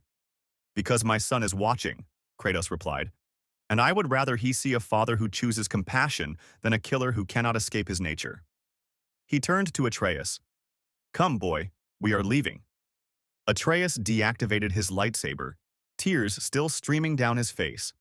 He took a hesitant step toward his father, then another. Then he was running, crashing into Kratos' arms with the desperate relief of a child who'd thought himself orphaned. "I'm sorry," Atreus sobbed into his father's chest. "I'm so sorry. I thought you were dead. I thought I was alone. And he was so kind. And I was so scared." "Shh," Kratos murmured, one massive hand cradling his son's head. "You did what you needed to survive. That is no failure. I am here now. You are safe." Anakin watched the reunion with mixed feelings. Relief that it had ended without further bloodshed. Wonder at Kratos' self-control. And an aching wish that his own mother could be here, safe, in his arms. Dooku retrieved his lightsaber, his expression unreadable. "This isn't over, Kratos. You've made an enemy today." "I have made enemies of entire pantheons," Kratos replied, without looking up. "One Sith Lord is nothing new." As they walked back toward the landing bay, battle droids parting before them, Marana sidled up to Anakin. "That was either the bravest or stupidest thing I've ever seen," she muttered. "Maybe both," Anakin agreed, but as they boarded the Shadow's Price and lifted off from Sereno, as the planet shrank behind them and the stars beckoned ahead, Anakin couldn't shake the feeling that something fundamental had shifted. Kratos had faced a Sith Lord and won through skill and power. But more than that, he'd faced his own demons and chosen mercy over vengeance. In the cargo hold, father and son sat together, Atreus explaining everything that had happened since the rift separated them, Kratos listening with infinite patience. "Can we go home?" Atreus finally asked. "Back to Midgard?" Kratos was silent for a long moment. "I do not know, boy. The rift that brought us here is closed. Finding another way back?" He shook his head. "It may take time. Perhaps a very long time." "Then what do we do?" Kratos looked out the viewport at the stars streaming past. "We survive. We adapt. We find purpose in this new world as we did when we left Greece for the Norse realms." His hand rested on his son's shoulder. "And we stay together. That is all that matters." In the cockpit, Anakin set course for Coruscant, already dreading the conversation with the Council. But for now, for this moment, he allowed himself to feel something he hadn't felt in a long time. Hope. The Council chamber felt different this time. Where before there had been uncertainty and cautious curiosity, but now there was tension, the kind that preceded storms. Kratos stood in the center once more, but this time Atreus stood beside him, the boy's hand gripping his father's arm. The assembled Jedi Masters studied them both with expressions ranging from concern to outright alarm. "Invaded Separatist territory, you did," Yoda said, his tone more disappointed than angry. "Violated our agreement. Risked galactic incident. Explain yourself, you must." "My son was held captive," Kratos replied simply. "There was no agreement that could supersede that." "The boy is safe now," Mace Windu observed, his sharp eyes fixed on Atreus. "But he carries the Force. Strongly. We can all feel it." He leaned forward. "Tell me, young one, Did Count Dooku train you in the ways of the dark side? Atreus shrank against his father, but Kratos' hand on his shoulder steadied him.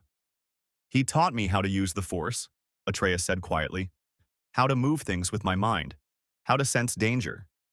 He said it would help me survive until I could find a way home. Did he speak of the Sith? Obi-Wan asked gently. Of power through passion, through emotion? He said the Jedi were afraid of power, that they denied their feelings and became weak because of it. Atreus looked up at his father. But he also said my father was dead. He lied about that. So maybe he lied about other things too. Wise you are, young Atreus, Yoda said, and there might have been approval in his ancient eyes. See through deception, you did. Good. Good. He turned his attention to Kratos. But a problem we have. The boy is force-sensitive, powerful, untrained. Dangerous to himself and others he could be. Then train him, Kratos said. Is that not what you do? Take force-sensitive children and teach them control? A ripple of discomfort passed through the council. Master Ki-Adi-Mundi spoke carefully. The Jedi take younglings, children tested and identified before they form strong attachments. Your son is already bonded to you. He has known loss, fear, anger. These are paths to the dark side. My son has also known love, compassion, and sacrifice, Kratos countered. He has seen what unchecked rage can do. He has seen it in me. He knows the cost of power without wisdom. These experiences do not make him weak. They make him understand the stakes. The Jedi Code is clear, Mace Windu said firmly. Attachment leads to fear. Fear leads to anger. Anger leads to suffering. We cannot make exceptions. Your code is broken, Kratos interrupted, and the temperature in the chamber seemed to drop. I have watched your Jedi fight in this war. I have seen Padawan Tano, barely more than a child, lead soldiers into battle. I have watched Skywalker struggle between the detachment you preach and the connections that make him effective. Your code demands you sever all bonds, yet you send the young to die alongside clone troopers they cannot help but care for. Tell me, masters, which causes more suffering? The attachment or the hypocrisy? You overstep, Windu said dangerously. I speak truth. Kratos' voice carried the weight of someone who had walked similar paths. In my world, the gods demanded absolute obedience. They forbade mortals from questioning their wisdom. And in that blind adherence to divine law, innocence suffered.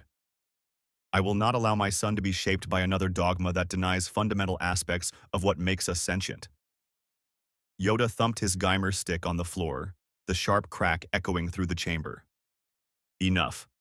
Lecture us on our failings, you need not. Aware of our challenges, we are. His ears drooped slightly. But right, you are, in part. Changed, the Order has. Warriors, we have become. Question our path, we should. Master Yoda, several council members began, but the ancient Jedi raised a hand. A proposal I have. Train the boy ourselves, we will not. Too old he is. Too attached. Too... Yoda searched for the word. Different. But help him control his power, we can. Skywalker, this task falls to you. Anakin, who had been standing silently near the wall, straightened in surprise. Master? I'm not qualified to train. Qualified enough you are, Yoda interrupted. Understand attachment you do. Struggle with passion and duty you do. Balance on the edge, you walk. Who better to guide one who must learn the same balance? This is highly irregular, Ki-Adi-Mundi protested. Skywalker isn't even a master. And perhaps that is precisely what this situation requires, Obi-Wan interjected, surprising everyone. Someone who hasn't fully committed to our orthodoxy. Someone who can teach control without demanding the complete emotional detachment that clearly doesn't work for everyone. Mace Windu studied Anakin for a long moment. Can you do this, Skywalker? Can you teach this boy to use the Force without falling to the dark side? Without forming the kind of attachment that leads to... To what? Anakin challenged. Why, to caring whether students live or die? To fighting harder because someone you train is in danger? He looked at Kratos, then at Atreus. The boy has power, real power. Leaving him untrained would be criminally irresponsible. If he needs to learn control, I'll teach him. But I won't strip away his connection to his father. That bond is what kept him from fully embracing Dooku's lies. The council chamber fell into heated discussion, masters arguing in low voices. Kratos simply waited, his hand never leaving Atreus' shoulder. Finally, Yoda spoke again. Decided it is.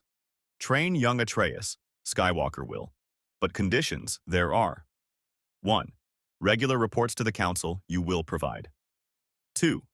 Any sign of dark side corruption, immediate intervention there will be. 3. Yoda's eyes fixed on Kratos. The father, involved he will be. You separate them, we will not. But responsible for his son's actions, Kratos is. I have always been responsible for my son, Kratos said quietly. In this galaxy or any other. Then we have an accord, Mace Windu said, though he didn't sound happy about it. But understand this, Kratos. If your son falls to the dark side, if he becomes a threat, the Jedi will do what must be done. Kratos' smile was cold. You are welcome to try, Master Windu. But you should know, I have killed gods who threatened my child. Jedi Masters, powerful as you are not gods. The threat hung in the air, undeniable and absolute. Dismissed you are, Yoda said quickly, before the situation could escalate further. Quarters in the temple you will be provided. Begin training tomorrow, Skywalker will. As they left the council chamber, Obi-Wan fell into step beside Anakin. That was quite the performance. Do you actually know how to train a Force-sensitive student who's already been exposed to the dark side? Not even a little bit, Anakin admitted. But what else could I say? They were ready to either lock the kid up or exile him entirely. You realize you're now responsible for a boy with godlike potential and no formal Jedi training? Obi-Wan's tone was dry. This could go spectacularly wrong. It could, Anakin agreed. Or it could show the council that their way isn't the only way. That attachment doesn't automatically mean corruption. That maybe, just maybe, caring about someone makes you stronger, not weaker. Obi-Wan was quiet for a moment. You're thinking about your mother. I'm thinking about everyone I've cared about that the code says I shouldn't. Anakin's jaw tightened. I'm thinking about how the council preaches compassion but demands we feel nothing. How they send us to war but tell us not to form bonds with the soldiers we fight beside.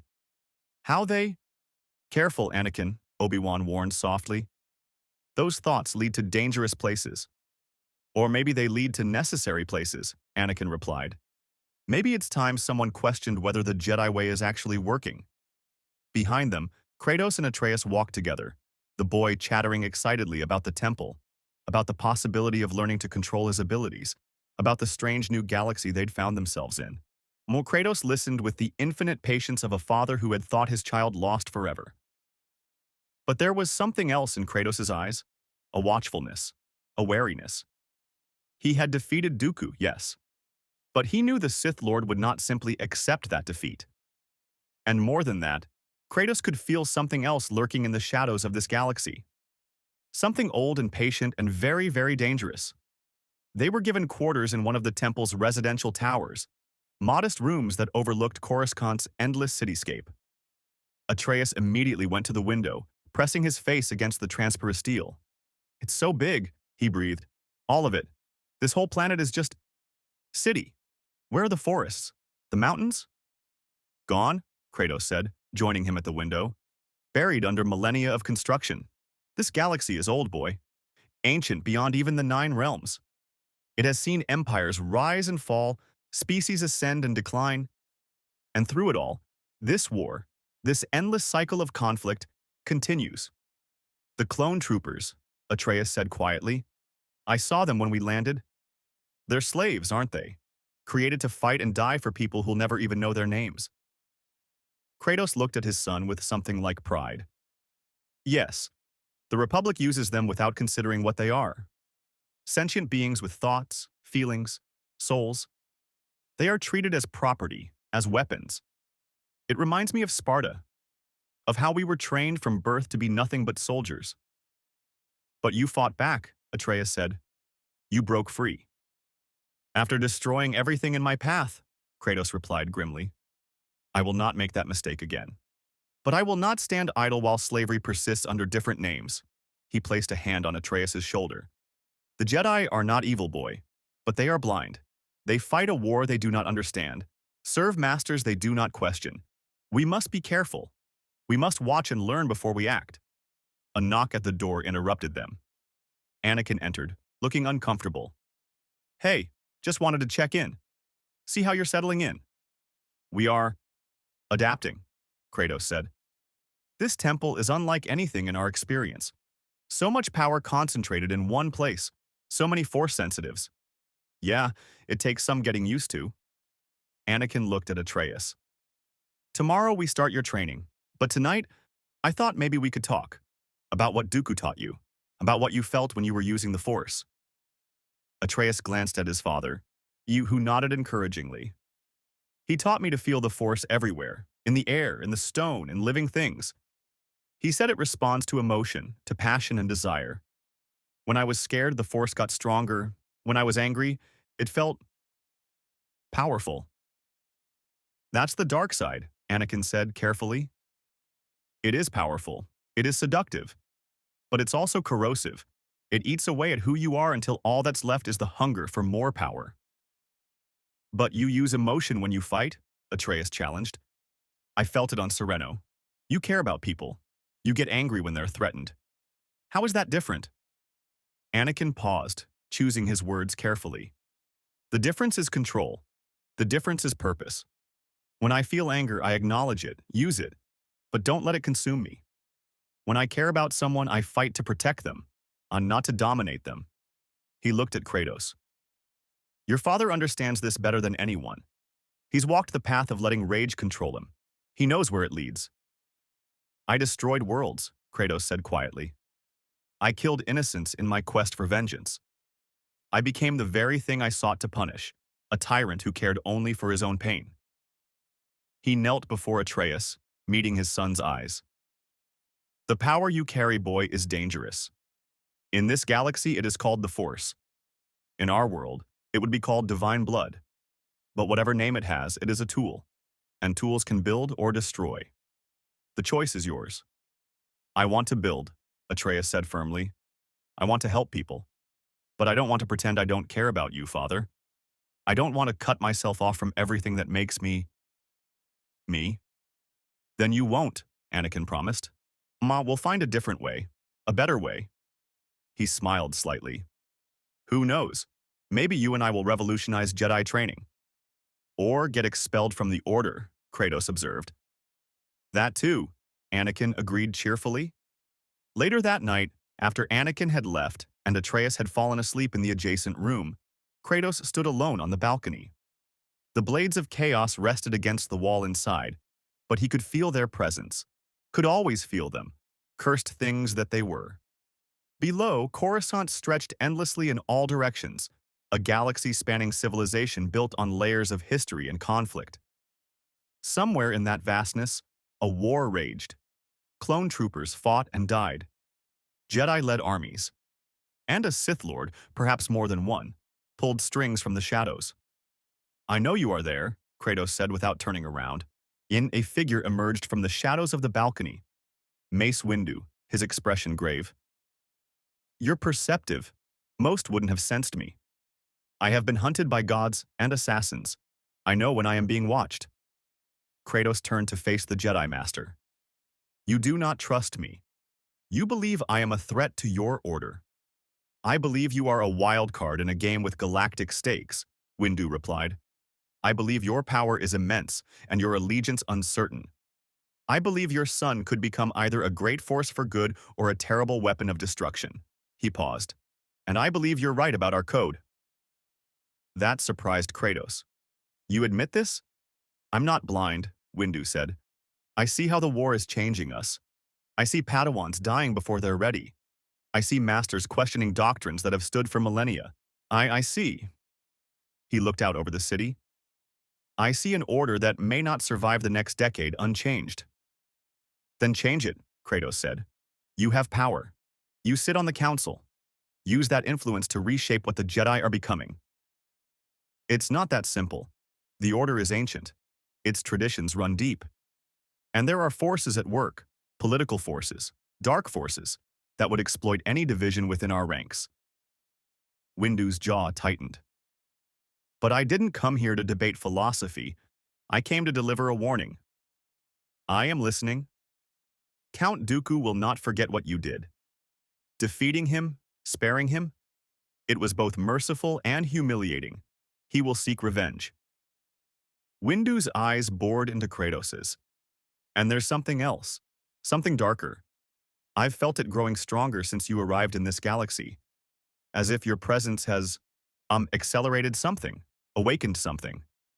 Kratos felt it too, had felt it since entering this reality. A presence in the shadows, vast and patient and utterly malevolent. Your Sith Lord, he said. The one pulling strings. You know who it is? We suspect, Windu admitted. But we have no proof, and until we do, we cannot act. He turned to leave, then paused. Kratos, if the time comes when you must choose sides in this war, choose wisely. The fate of this galaxy may depend on it. I will choose as I have always chosen, Kratos replied. I will protect my son. Everything else is secondary. Mace Windu nodded slowly. Then I pity anyone who threatens him. After the Jedi Master left, Kratos remained on the balcony, his thoughts dark. He had come to this galaxy seeking only his son. He had found Atreus, yes, but he had also found himself drawn into conflicts that echoed his own past. Wars fought by pawns, while hidden powers manipulated from the shadows. In Olympus, it had been Zeus. Here, it was someone else. But the pattern was the same. And Kratos knew, with the certainty born of experience, that before he and Atreus could leave this galaxy, that hidden power would reveal itself. And when it did, the ghost of Sparta would be ready. The clone barracks on Coruscant were functional, efficient, and utterly devoid of personality, exactly what one would expect from facilities designed to house manufactured soldiers.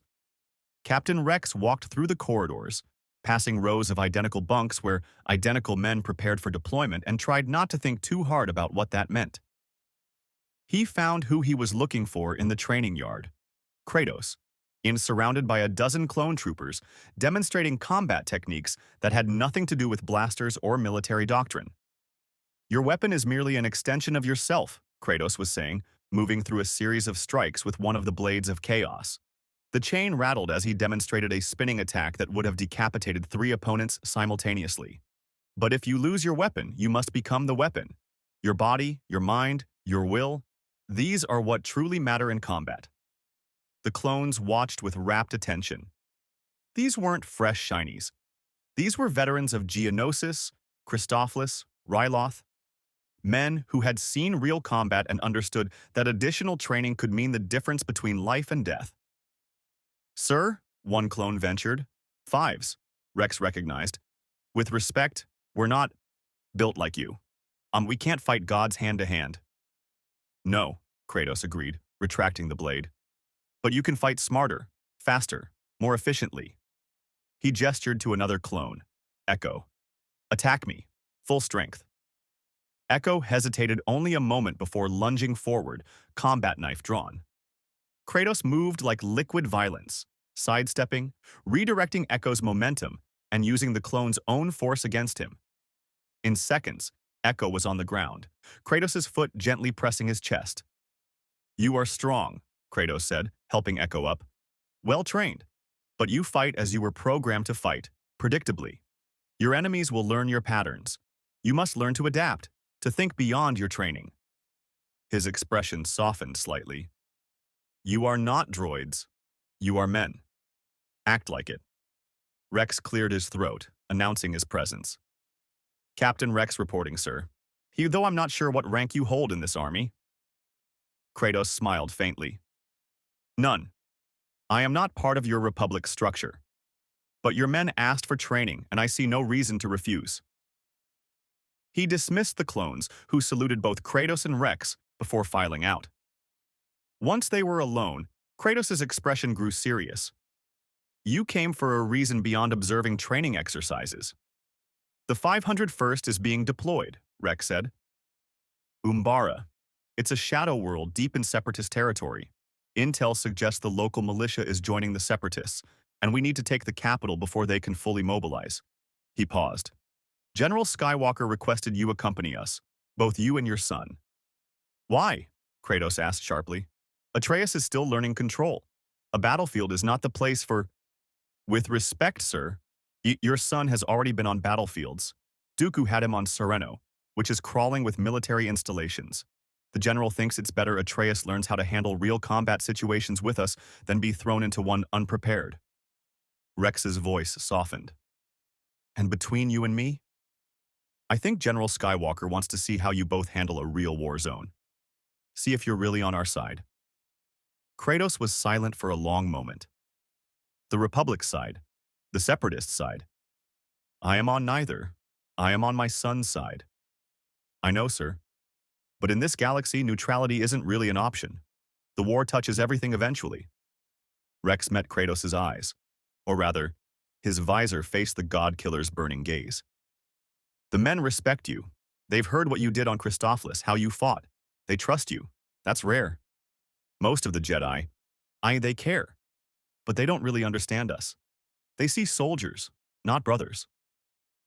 I was once a soldier in an army that saw us as weapons, Kratos said quietly. Sparta trained us from childhood to fight and die without question. I know what it is to be valued only for your ability to kill. His hands clenched. Your republic creates you in factories, ages you rapidly, programs loyalty into your genetics. How is that different from slavery? It's not, Rex said simply. But it's the only life we've ever known. We make the best of it. We find meaning in protecting our brothers, in serving something larger than ourselves. Maybe that's not freedom, but it's something. Kratos studied the clone captain with new respect. You are wise beyond your design, Rex. Your creators gave you intelligence, but probably hoped you would not use it to question. Yet, here you stand, acknowledging the chains you wear. He nodded slowly. Very well. Atreus and I will accompany you to Umbra. But know this. If your generals order actions I deem unjust, if they command sacrifices I find unacceptable, I will not obey. I am no one's soldier anymore. Fair enough, sir, Rex saluted. We deploy at 0600 hours. May the Force be with you. May it be with all of us, Kratos replied, though his tone suggested he put little faith in such blessings. The Republic attack cruiser Resolute hung in orbit above Umbara like a steel giant preparing to unleash havoc. In the hangar bay, LAAT gunships were being loaded with troops and supplies while Jedi conferred over tactical holograms. The planet below was a world of perpetual darkness, its surface shrouded by a dense atmosphere that blocked all but the faintest starlight. Atreus stood at the viewport, his face pressed against the transparisteel as he stared at the shadow world below. It looks wrong, like the land of the dead. Helheim was brighter than this, Kratos agreed, joining his son at the window. In his hands, he carried the Leviathan axe. He had decided to leave the Blades of Chaos aboard ship for this mission, concerned that their fire might be too visible in Umbara's darkness. Stay close to me when we land. Trust no one completely except Skywalker and his men. This is war, boy. Real war. Not the stories of glory, but the ugly truth of it. I know, Father. Atreus' hand went to his hip, where a lightsaber hung, not the one Dooku had given him, but a new one Anakin had helped him construct. The blade was green, the color of growth and life. I won't let you down. You never have, Kratos said simply. Anakin approached, his battle armor gleaming under the hangar lights. Behind him, Ahsoka and Rex prepared their respective squads. You ready for this? Umbara's no joke. The locals are expert guerrilla fighters, their technology is advanced, and the terrain is hostile. I have fought in worse conditions, Kratos replied. The depths of Tartarus, the frozen peaks of Jotunheim. Darkness does not frighten me. Good, because we're going in hot. Anakin gestured to the tactical display. The capital city is here, 20 clicks from our landing zone. We'll have to fight through entrenched positions, automated defenses, and potentially hostile wildlife. The plan is to establish a forward base, then push toward the capital in 3 waves. A sound strategy, Kratos observed. But what of the civilians? This world was part of your republic before defecting, yes? There will be innocents caught in the crossfire. Anakin's jaw tightened. The Senate has authorized full military action. We're supposed to take the capital by any means necessary. I don't love those orders, but the alternative is letting Umbra become a major separatist stronghold in this sector. So you make war on your own people, Kratos said quietly.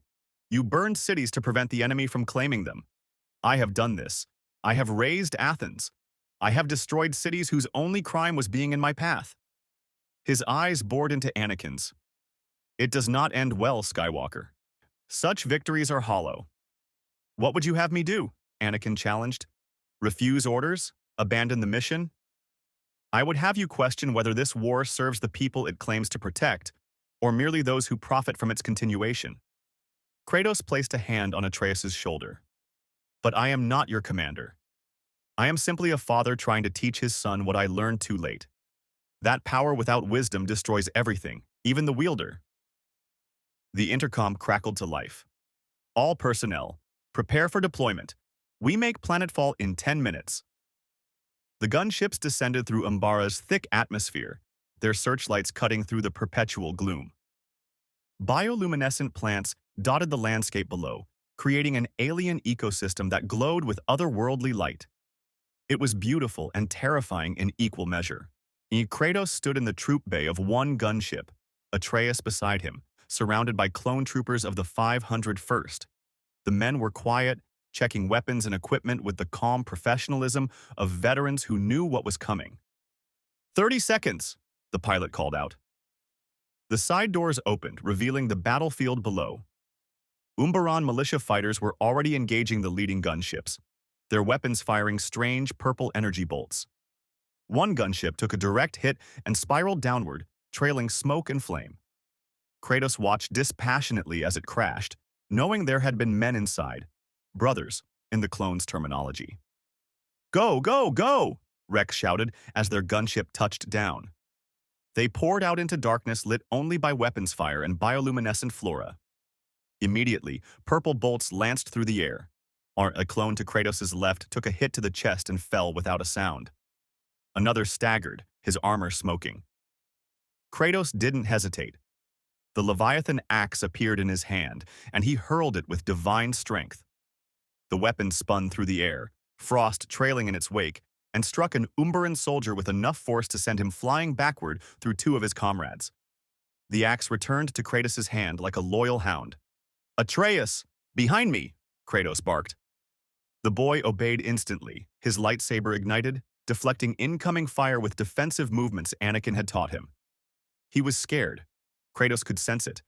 But he was holding together, focusing on protecting rather than attacking. Anakin led the charge forward, his blue lightsaber a beacon in the darkness. Push forward. Establish the perimeter. The clones advanced in disciplined formation, laying down suppressing fire, while combat engineers set up portable barriers. Kratos moved among them like a force of nature, his axe striking down enemies with brutal efficiency. But he noticed something that made his blood run cold. The Umbaran soldiers were fighting desperately, yes, but they were also retreating in good order, drawing the Republic forces deeper into prepared kill zones. This wasn't a panicked militia. This was a coordinated defense. Skywalker, Kratos roared over the din of battle. It's a trap. They're funneling us. The ground erupted. Mines, dozens of them, detonated simultaneously, tearing through clone formations with merciless efficiency. Men were thrown into the air, their screams cut short by secondary explosions. Kratos grabbed Atreus and dove behind a massive tree, shielding his son with his body as shrapnel whined through the air. When the explosions stopped, the screaming began.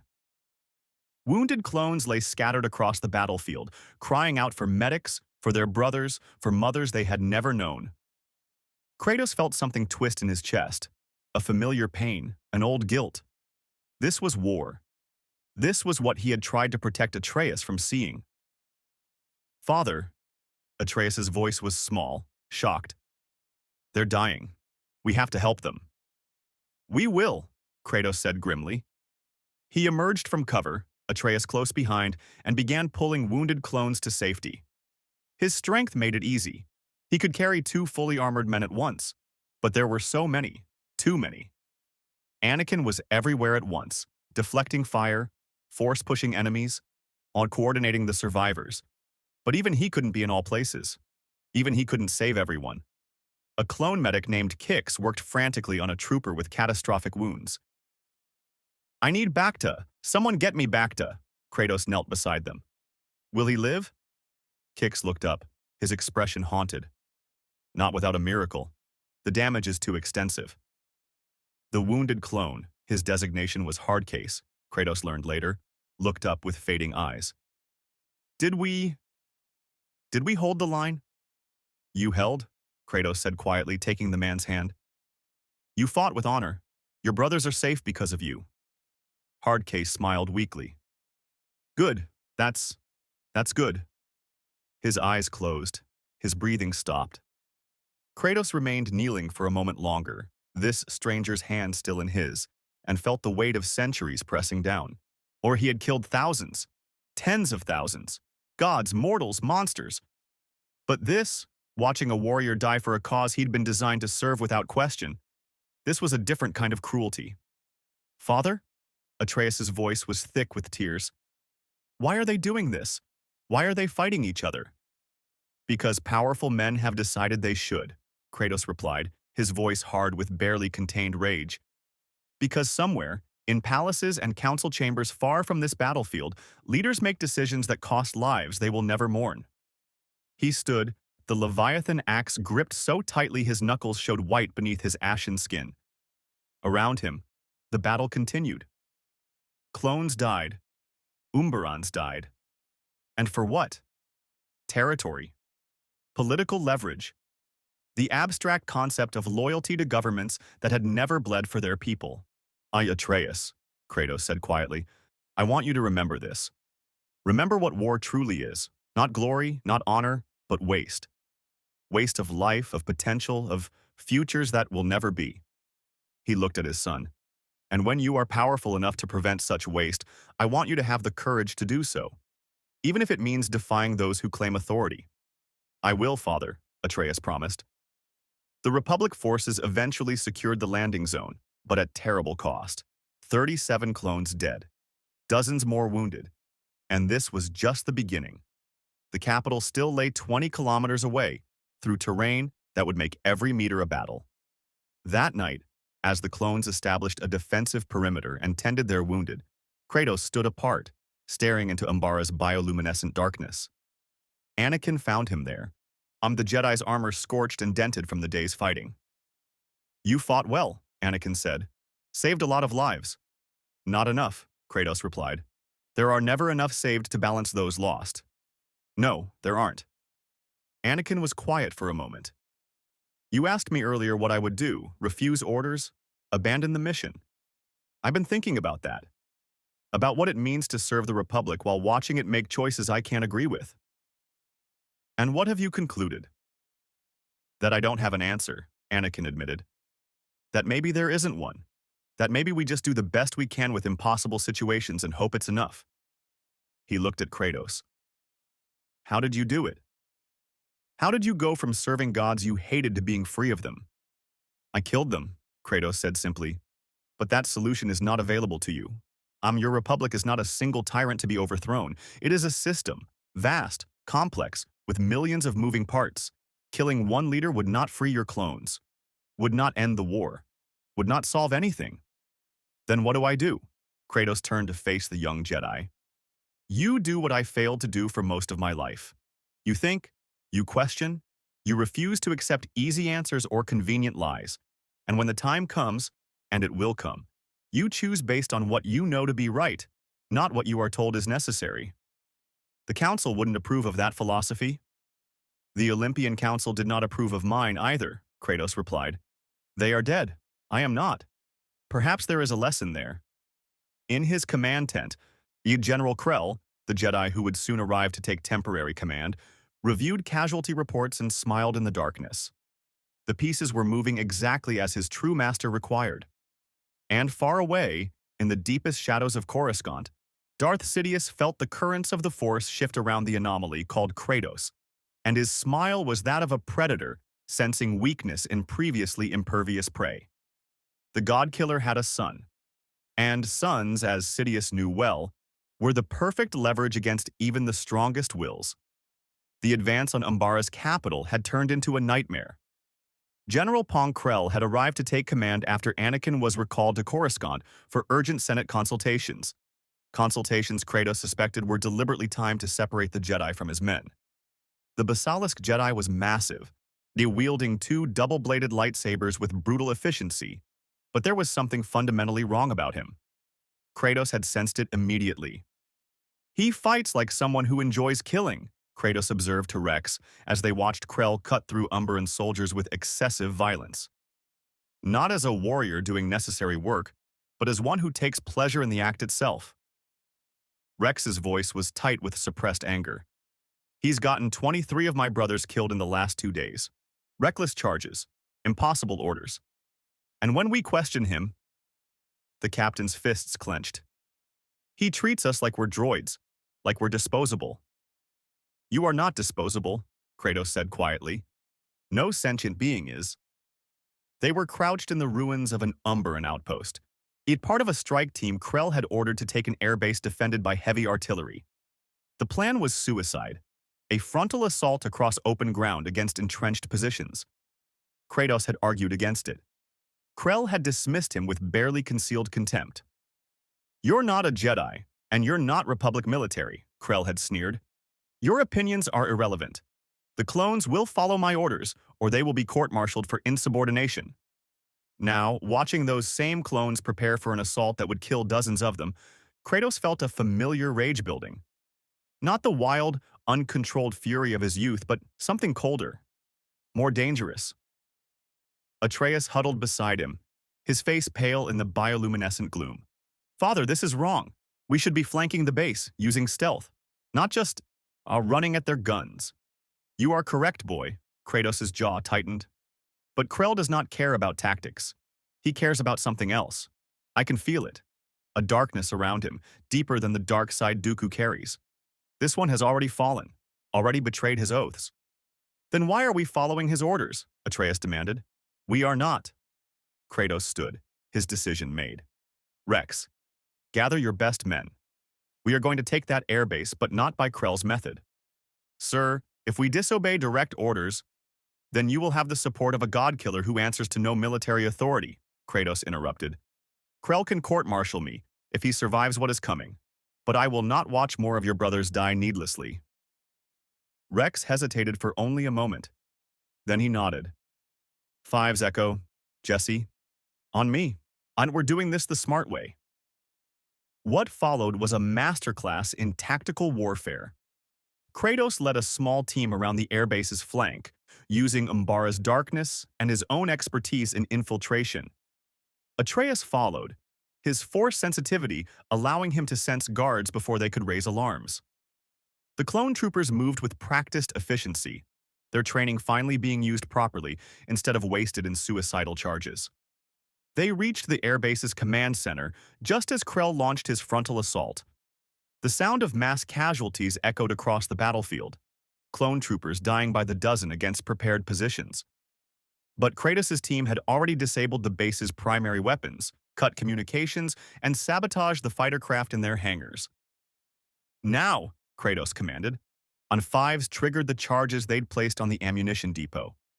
The explosion lit up Umbara's darkness like a new sun, the shockwave flattening the base's inner defenses.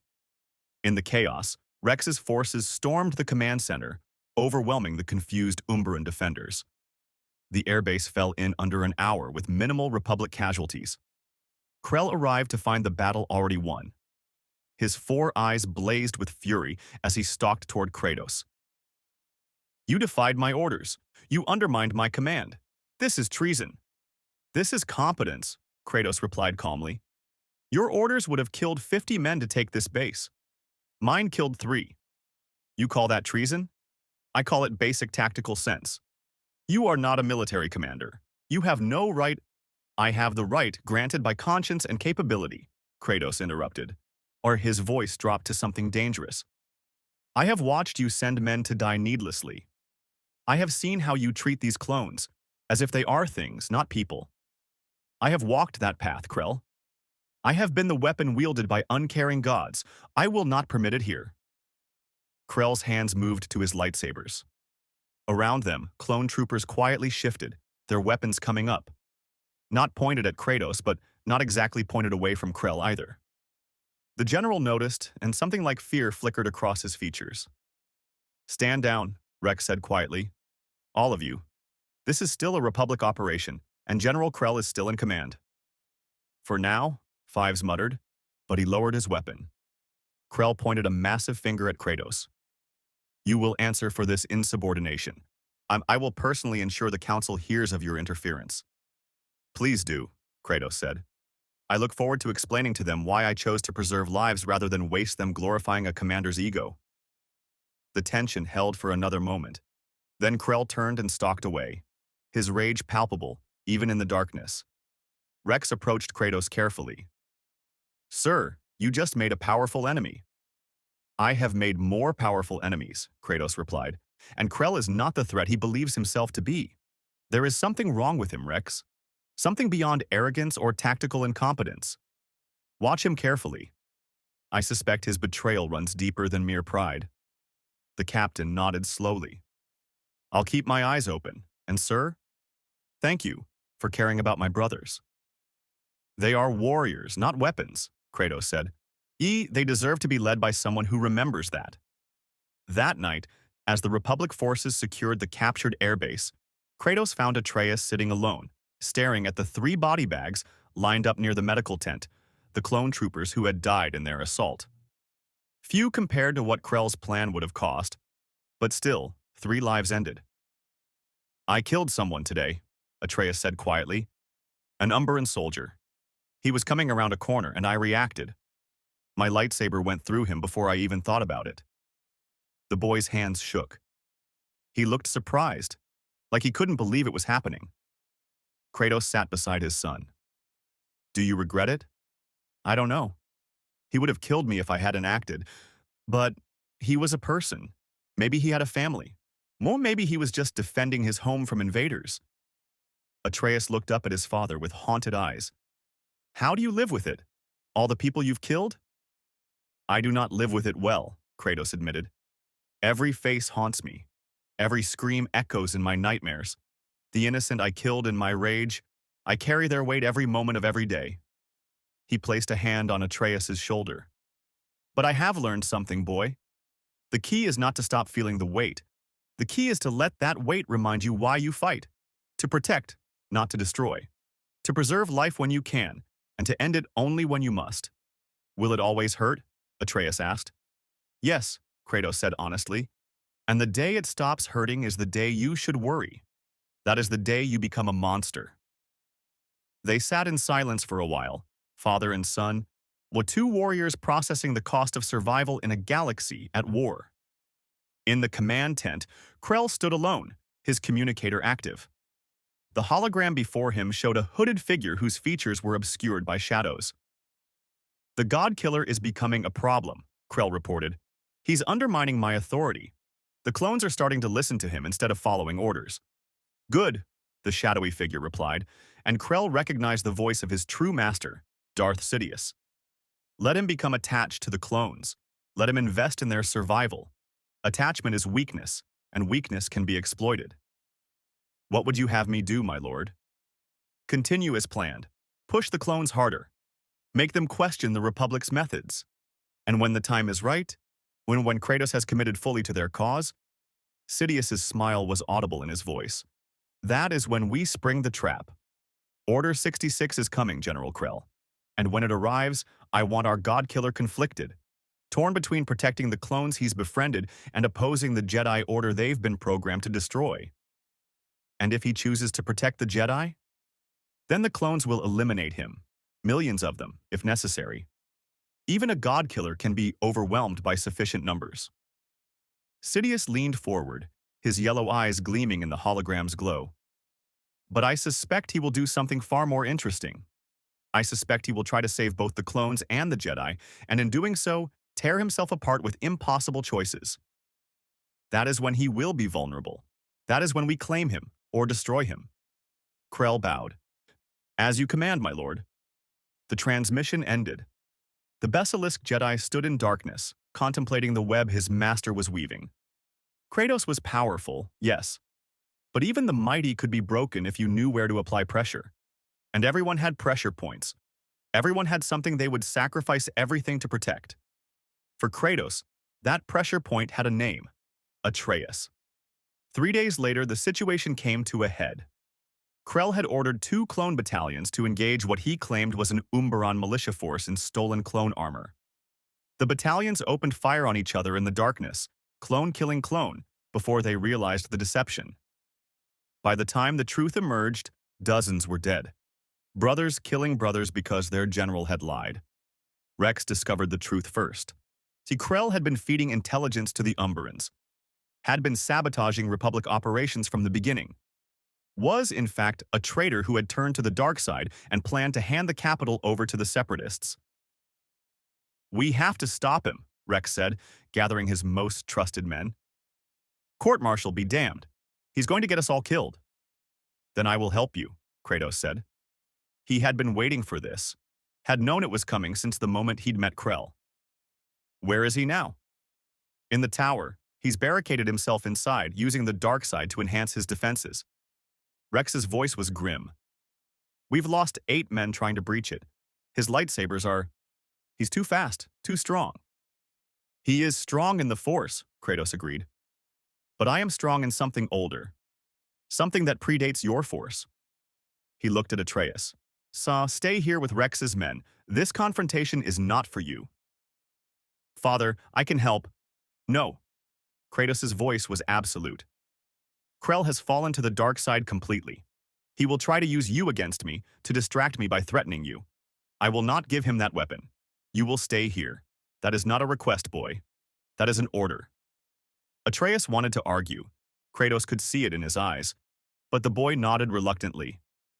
Be careful, father. I am always careful, Kratos lied. The tower was exactly as described.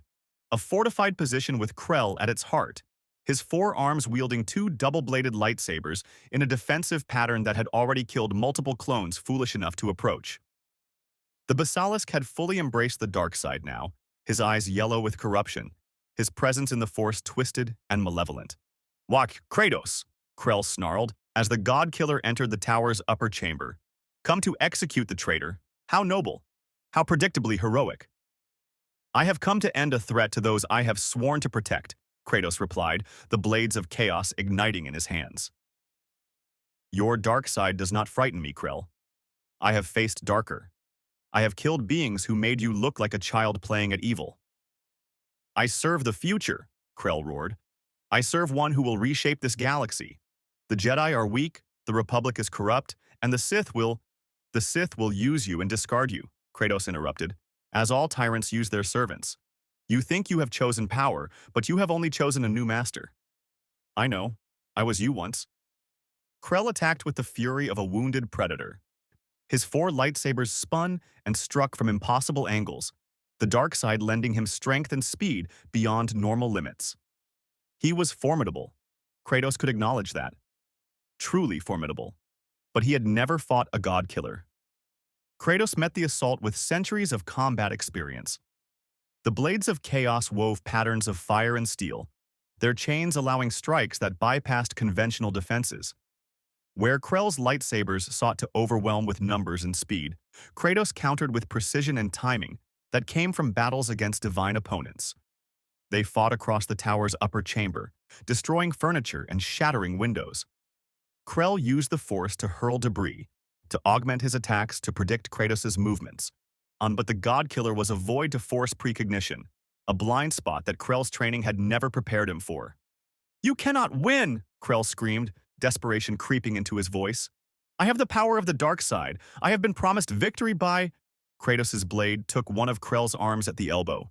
The Basilisk howled, staggering back. His remaining arms tried to maintain their defense, but the loss of one limb had disrupted his rhythm. Kratos pressed the advantage mercilessly. Another blade fell. Then another. Finally, Krell stood disarmed. Literally, his lightsabers scattered across the chamber floor. He dropped to his knees, breathing hard, yellow eyes still blazing with hatred. "Do it!" he spat. "Kill me! Prove you're no better than I am!" Kratos stood over him, blades raised. It would be so easy. One strike, one death. Our justice for the clones Krell had betrayed. But then he thought of Atreus, of the boy who had begged him not to kill Dooku, who had asked him to be better than his rage, of the promise he had made to himself, to be more than a killer, more than the monster Olympus had created. "No," Kratos said, lowering his weapons. "You will stand trial. You will face justice from those you betrayed, and you will live with the weight of your choices. That is a harsher punishment than death could ever be." He turned to leave, to summon Rex and have Krell taken into custody. That was when Krell made his final mistake. Drawing on the dark side for one last surge of power, he lunged for a fallen lightsaber, intending to strike Kratos from behind. The Leviathan axe took him in the chest before he got halfway there. Krell looked down at the axe embedded in his sternum, frost spreading from the wound. You said you wouldn't." "I said I would not kill you for vengeance," Kratos replied quietly, the axe returning to his hand. "But I will kill to defend myself, and I will not give you a second chance to harm those under my protection." Krell collapsed, his yellow eyes fading to their natural color in death. Whatever darkness had claimed him released its hold, and for just a moment, the basilisk looked almost peaceful. Kratos stood over the body of yet another fallen warrior and felt nothing but weariness. Rex and his men arrived to find Kratos standing amid the wreckage, Krell's body cooling at his feet. The captain took in the scene and nodded slowly. "Self-defense," Rex said firmly. "That's what I'll report. Krell attacked, yet you defended yourself. No court-martial, no charges." "Thank you," Kratos said. "No, sir. Thank you." Rex looked around at the men gathered in the tower. "You saved a lot of lives today. Stopped a traitor who would have gotten thousands of us killed. The men won't forget that." As they descended the tower, Atreus ran to meet his father, relief evident on his young face. "I felt it. Through the Force. The darkness. It's gone now." "Yes," Kratos agreed. "One darkness is gone, but I fear there are many more waiting in this galaxy's shadows." He was more right than he knew. On Coruscant, Darth Sidious felt Krell's death through the Force and smiled. The loss of one pawn was acceptable. The data gathered, how Kratos fought, what motivated him, where his vulnerabilities lay, that was invaluable. And the greatest game was yet to come. On Coruscant had never looked more beautiful or more false. The gleaming towers reached toward manufactured stars, their lights masking the rot beneath, political corruption, corporate greed, and a war that enriched the powerful while consuming the powerless. Kratos stood on a temple balcony, watching speeders slice through traffic lanes like blood cells through arteries, and wondered if this civilization was worth saving. 6 months had passed since Umbra. 6 months of battles across a dozen worlds, of Atreus growing stronger in the Force, of clone troopers looking to Kratos for leadership that their Jedi generals sometimes failed to provide. 6 months of watching a galaxy tear itself apart while hidden hands pulled strings from the shadows. "You're brooding again," Anakin said, joining him at the rail. The Jedi Knight looked older now, worn down by the weight of command and the compromises war demanded. "It's becoming a habit." "I am thinking," Kratos corrected, "about patterns. About how wars are fought and who benefits. In Olympus, the gods warred among themselves while mortals died for their pride. Here, your republic and separatists battle, while corporations profit and politicians consolidate power. The players change, the game remains the same." "You think someone's manipulating both sides?" Anakin asked quietly. "I know they are." Kratos turned to face the Jedi. "Your Count Dooku was once a Jedi himself, yes? Trained by your Master Yoda? And yet, he left to lead the Separatists. That is not simple political disagreement. That is orchestration. The Council suspects but does nothing," Kratos interrupted, "because they are trapped in their own dogma, their own belief that the Force will reveal truth. But some truths require action, not meditation. Some evils must be hunted, not merely sensed. Before Anakin could respond, Ahsoka appeared in the doorway, her expression grave.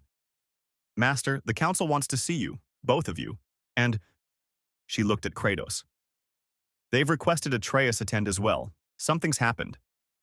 The council chamber was tense when they arrived. All 12 seats were occupied now, the assembled masters radiating varying degrees of concern and suspicion. Atreus stood close to Kratos, the boy's hand instinctively moving toward his lightsaber hilt. Troubling news we have received, Yoda began. Count Dooku has contacted the Senate directly, proposed a meeting, peace negotiations. He claims to seek. It's a trap, Mace Windu said flatly. Dooku doesn't want peace, he wants something else. He wants me, Kratos said, the certainty absolute in his voice. Every eye in the chamber turned to him. Explain, Windu demanded. Since Umbara, Dooku has attacked only targets where I was not present. He has avoided direct engagement with Republic forces I accompany. This is not coincidence. Kratos' jaw tightened. He fears me. Or his master fears me. And fear drives beings to make offers that seem reasonable but hide darker purposes. His master, Obi-Wan leaned forward. You believe Dooku serves someone else? Of course he does. A Sith apprentice, by your own legends, serves a master. Dooku is powerful, but he is not the architect of this war. Someone else pulls his strings. Kratos looked around the chamber. Mina, someone who has been very careful to remain hidden. Someone who likely sits in a position of power within your republic itself. The council chamber erupted in shocked protests. Only Yoda remained silent, his ancient eyes studying Kratos with uncomfortable intensity. A bold accusation, Windu said once order was restored. Do you have proof? I have experience, Kratos replied. I have seen how tyrants work, how they corrupt from within, turning institutions against themselves. Your republic is being destroyed not by external enemies, but by internal rot. And when it falls, someone will be there to seize power from the ashes. The Emperor, Atreus said suddenly, his voice cutting through the chamber. Everyone looked at the boy. I'm sorry, when I was on Sereno, Count Dooku spoke of an emperor. See, someone who would rule once the war ended. He said it with reverence, like speaking of a god. The temperature in the room seemed to drop 10 degrees. Palpatine, Anakin breathed, then immediately shook his head. No, that's impossible. The Chancellor is a good man. He's done everything to hold the Republic together. Has he? Kratos challenged. Or has he done everything to prolong the war? Every emergency power he's been granted, every extension of his term, these are not the actions of a man eager to return to peace. These are the actions of someone consolidating authority. This is speculation, Ki-Adi-Mundi protested. Dangerous speculation. The Chancellor has been nothing but supportive of the Jedi Order. Until he no longer needs you, Kratos said quietly. Yes, until your purpose has been served and you become a threat to his new order. I have seen this pattern before. The gods kept their servants close until the moment of betrayal, and that moment always comes. Yoda thumped his Geimer stick on the floor. Investigate, we must, carefully, quietly. If true, this is... The ancient Jedi seemed to age before their eyes. Catastrophic, this would be. What of Dooku's peace offer? Obi-Wan asked. If it's a trap for Kratos, then I will spring it, Kratos said. But on my terms. With my son protected and your Jedi prepared for treachery. Absolutely not, Mace Windu said. We will not use you as bait. You are not using me as anything, Kratos interrupted. I am volunteering. Because if there is a dark power manipulating this war, I would rather face it directly than wait for it to strike when it chooses. I have had enough of fighting on others' terms. The council debated for hours. Finally, reluctantly, they agreed. Kratos would attend the peace negotiations on the neutral world of Mandalore. Anakin and Obi-Wan would accompany him. Atreus would remain at the temple under heavy guard. I don't like this, Atreus said that night as they prepared for departure. It feels wrong, like when we first entered Jotunheim and every instinct screamed danger. Your instincts are good, boy. Hold on to them. Kratos knelt before his son, placing both hands on the young man's shoulders. In 6 months, Atreus had grown, not just in power, but in wisdom and confidence. But I must do this. Whatever darkness lurks in this galaxy's shadows, it will not reveal itself unless forced. And I am very good at forcing such revelations. What if you don't come back? Atreus's voice cracked. What if this is like the rift? What if I lose you again? You will not lose me, Kratos promised. I have died and returned too many times to count. I have fought my way out of Hades itself. Whatever trap awaits on Mandalore, I will survive it, and I will return to you. This I swear on the ashes of Olympus. They embraced, father and son, and Kratos felt the weight of his promise settle over him like armor. He could not fail, could not fall. Not when Atreus still needed him. Mandalore was a world of warriors, its cities rebuilt after centuries of conflict, its people proud and battle-hardened. The neutral zone where the peace talks would occur was a sleek facility on the outskirts of the capital, chosen for its security and its symbolic distance from both Republic and Separatist space. Count Dooku arrived with a small entourage, his elegant bearing unchanged despite the months since their last meeting. His eyes found Kratos immediately, and something like satisfaction flickered across his aristocratic features. "The God Killer returns," Dooku said smoothly. "I'm pleased you accepted my invitation." "I accepted nothing," Kratos replied. "I came to see who you serve, to look upon the true architect of this war. All will be revealed in time." Dooku gestured toward the conference chamber. "Shall we?" The chamber was circular, with a table that could seat a dozen negotiators. Representatives from various neutral systems sat in observation, their presence meant to ensure fairness. But Kratos noted the exits, the sightlines, are the places where an ambush could be hidden. The talks began with pleasantries and political maneuvering. Dooku spoke of separatist grievances, of Republic overreach, of the need for sovereign systems to control their own destinies. Obi-Wan countered with Republic positions, with arguments about galactic stability and the rule of law. It was all theater. Everyone in the room knew it. Then Dooku made his true offer. The Separatist alliance would be willing to consider a ceasefire, he said, his eyes locked on Kratos. In exchange for one simple condition, the extradition of the entity known as Kratos and his son Atreus to Separatist custody. The room erupted. Republic representatives shouted protests. Neutral observers demanded clarification. Kratos simply smiled. Finally, the truth emerges. "You are a weapon of incalculable power," Dooku continued over the noise, "a force that could tip the balance of this war irrevocably. The Republic has sheltered you, used you, but they do not understand what you truly are. We do, and we believe you deserve better than to be the Jedi's lapdog." "I am no one's lapdog," Kratos said quietly. "Not Jedi, not Sith, not yours. I am a father protecting his son in a galaxy that has proven itself hostile to outsiders." "Then prove it."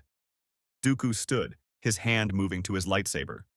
"Prove you're not the Republic's weapon. Face me again, here and now. Show these witnesses that you serve no master." "This is madness," Obi-Wan protested. "This was supposed to be peace talks." "There is no peace," Kratos interrupted, rising to his feet. The blades of chaos materialized in his hands, flames licking along their edges. "There never was. Only this. Power meeting power, truth versus lies." "Very well, Dooku. You want to test me? Let us test which of us better understands what power truly means." They cleared the center of the chamber. Mandalorian guards moved the neutral observers to safety, while Republic representatives argued uselessly about protocol. But this moment had been inevitable since Sereno. Both combatants knew it. Dooku struck first, his crimson blade a blur of controlled violence. But this time, Kratos was ready for every technique, every subtle force manipulation. On Sereno, he had been weakened, adapting to this reality. Now, fully acclimated, he moved with the absolute certainty of someone who had fought gods. The duel was brief and brutal. Where Dooku had elegance, Kratos had overwhelming power. Where the Sith Lord had the Force, the God Killer had divine strength that bent reality itself. Within minutes, Dooku was disarmed again, kneeling, his lightsaber skittering across the floor. But this time, Kratos felt it. The presence he had sensed, lurking in this galaxy's shadows for months. It surged forward now, no longer hiding, and the sheer malevolence of it made even the force itself seem to recoil. A figure materialized in the chamber's entrance, hooded and shrouded in darkness so absolute it seemed to devour light. When it spoke, the voice carried the weight of centuries of corruption. "Impressive," Darth Sidious said, throwing back his hood to reveal the face of Supreme Chancellor Palpatine. "Truly impressive.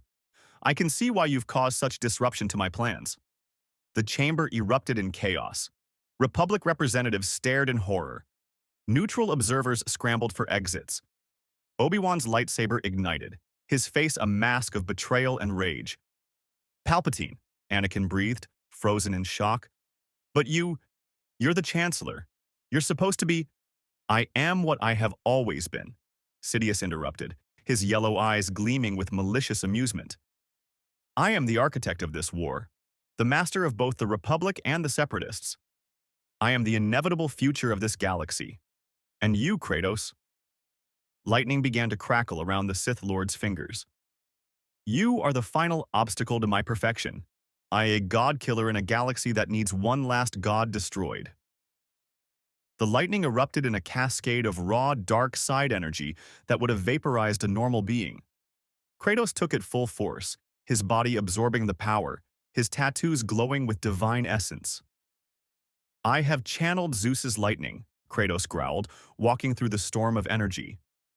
"I have worn the gauntlet of Zeus and commanded power that reshaped Olympus. Your darkness is formidable, Sith Lord, but I have endured worse." Sidious's eyes widened fractionally. Surprise, perhaps even respect. "Then let us see if you can endure Order 66. He activated a hidden comm device, his voice carrying across encrypted channels to every clone trooper in the galaxy. "Execute Order 66. Kratos felt it through Atreus, a spike of terror, of betrayal, of the Force itself screaming in agony as across the galaxy, clone troopers turned on their Jedi generals. On Kashyyyk, Master Yoda barely escaped execution. On Cato Nemoidia, Ki Adi Mundi fell to blaster fire. On Felucia, Isla Secura was gunned down by the very soldiers she had led.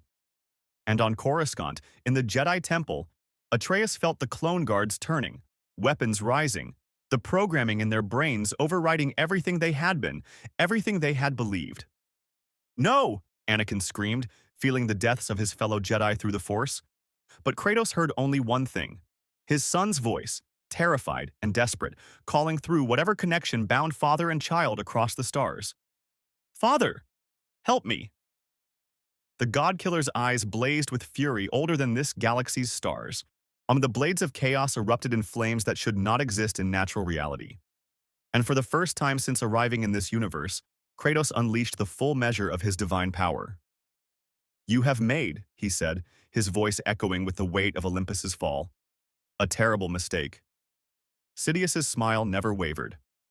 "We shall see, God-killer, we shall see." The battle for the galaxy's soul had truly begun, and at its center stood a father willing to burn reality itself to save his son. The conference chamber on Mandalore became a battlefield of gods and men. Kratos moved with divine fury unleashed, the blades of chaos carving through reality itself as Sidious channeled dark-side power that had consumed civilizations. Lightning met flame. Ancient Sith sorcery collided with the raw essence of murdered gods. The very walls cracked under the strain of forces this galaxy had never witnessed colliding. But Kratos' mind was not on victory. It was on Coruscant, on the Temple, on Atreus, surrounded by clone troopers whose programming had overridden their souls. "Anakin!" Kratos roared over the chaos. "Get to the Temple, my son!" "I know." Anakin was already moving, Obi-Wan beside him, both Jedi racing for their ship. But Kratos could feel time slipping away, feel the seconds counting down to catastrophe. He made a choice. With a roar that shook Mandalore's foundations, Kratos grabbed Sidious by the throat, channeling every ounce of divine strength into one desperate gamble.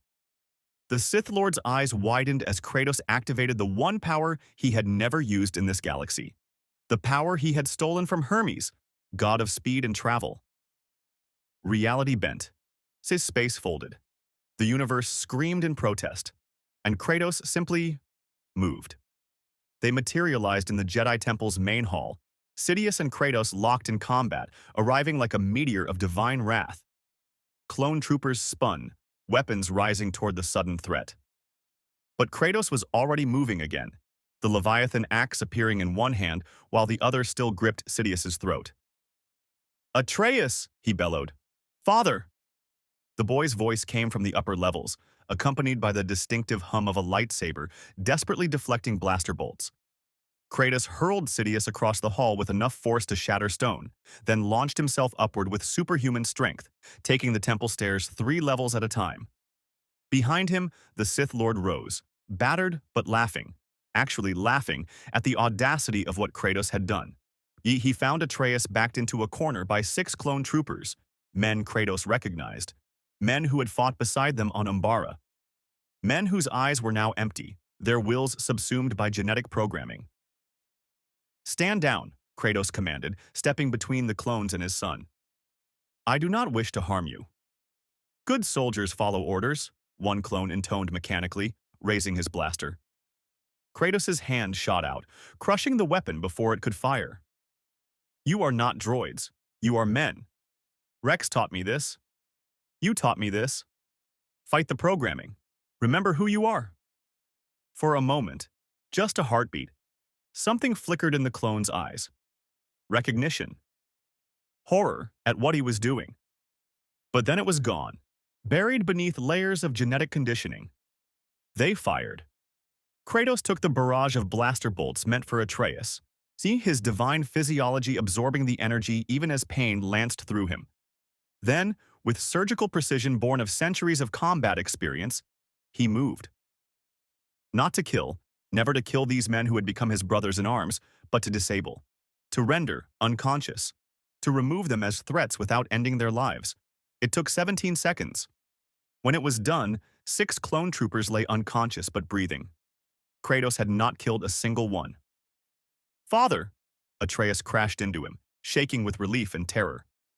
"I felt them all dying, across the galaxy. The Jedi—" "I know, boy." Kratos held his son close. "But you are alive. That is what matters." A slow clap echoed through the temple halls. Sidious emerged from the shadows, flanked by more clone troopers, dozens of them, their weapons trained on father and son. "Touching," the Sith Lord mocked. "You traveled instantaneously across the galaxy to save your child.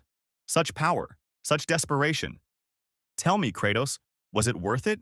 You've saved one boy while an entire order burns. Thousands of Jedi are dying even now. All because you chose attachment over duty." "I chose love over your manipulation," Kratos growled. "And I would make that choice 1,000 times over." "Then you are weak," Sidious declared, "and weakness must be purged from my new empire." He raised his hand, dark side energy crackling. "Kill them. Both of them." The clone troopers opened fire. Kratos moved to shield Atreus, prepared to absorb every bolt, to die if necessary to protect his son. But the bolts never reached them. Between one heartbeat and the next, a blue blade of light appeared, deflecting the barrage with impossible precision. Then another blade, and another. Anakin Skywalker had arrived, and he had brought reinforcements, but not Jedi. Clone troopers, Rex, Fives, Echo, Jesse, Kix, the men of the 501st who had fought alongside Kratos on Umbra. Men who had seen him spare Krell when vengeance would have been easier. Men who had learned from him that orders were not absolute, that conscience mattered more than programming. "Sir," Rex said, his blaster trained on the troopers who still followed Order 66. "We've removed our control chips. We remember who we are, and we know who the real enemy is." "Traitors," Sidious hissed. "You dare?" "We dare," Fives interrupted, his voice hard with conviction. "Because a warrior from another galaxy taught us that we're men, not weapons. That we have choices, even when we're told we don't." The temple became a battlefield once more. Clone fought clone, brother against brother, as those who had broken their programming battled those still enslaved to it. Anakin engaged Sidious, their lightsabers casting wild shadows across ancient stone. And Kratos, with Atreus at his side, fought to protect the very men who had been ordered to kill them. The battle was chaos. It was tragedy. It was everything war truly was. Not glory, but waste and suffering and impossible choices. But through it all, one truth emerged. Kratos had changed something fundamental. By treating the clones as people rather than tools, by teaching them to question and think and choose, he had created a crack in Sidious's perfect plan. A crack that, given time, might shatter everything. The Sith Lord realized it too. He realized that killing Kratos here would only create a martyr, would only inspire more clones to remove their chips, to remember their humanity. "This is not over, God-killer," Sidious snarled, Force lightning driving Anakin back. "You have won a battle, nothing more. My empire will rise. Order will be imposed. And you—" His yellow eyes promised terrible retribution. "You will watch everything you fought to protect burn before I end you." Then he was gone, vanishing into the shadows with Dooku, and those clones still loyal to Order 66. In the aftermath, the temple lay in ruins. But not empty ruins. Surviving Jedi emerged from hiding. Not many, but some. Masters Yoda and Windu had survived. Obi-Wan had rescued younglings. Ahsoka had fought her way clear of her clone battalion. The Jedi Order was broken, yes, but not destroyed. Dornan, the clone army, had fractured.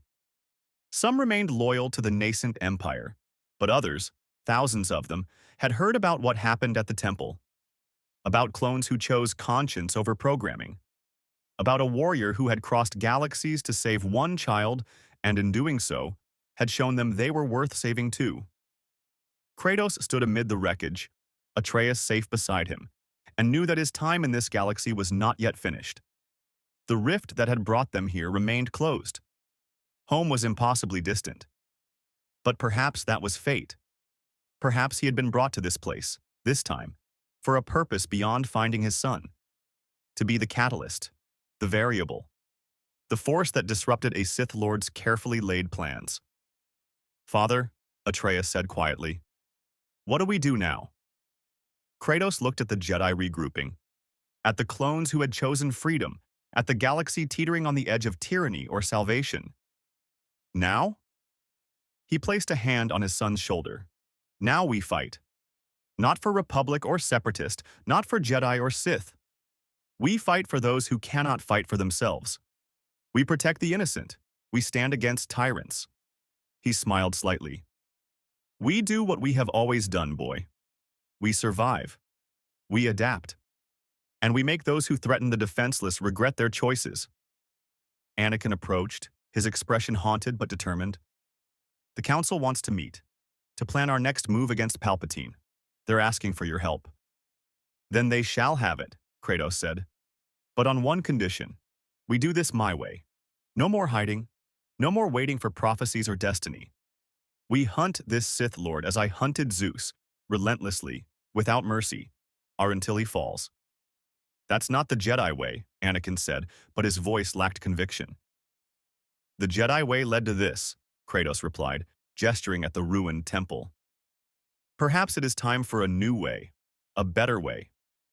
Master Yoda approached, leaning heavily on his gamer stick. "Right, you may be. Changed, everything has. Adapt, we must. Or die, the Jedi will."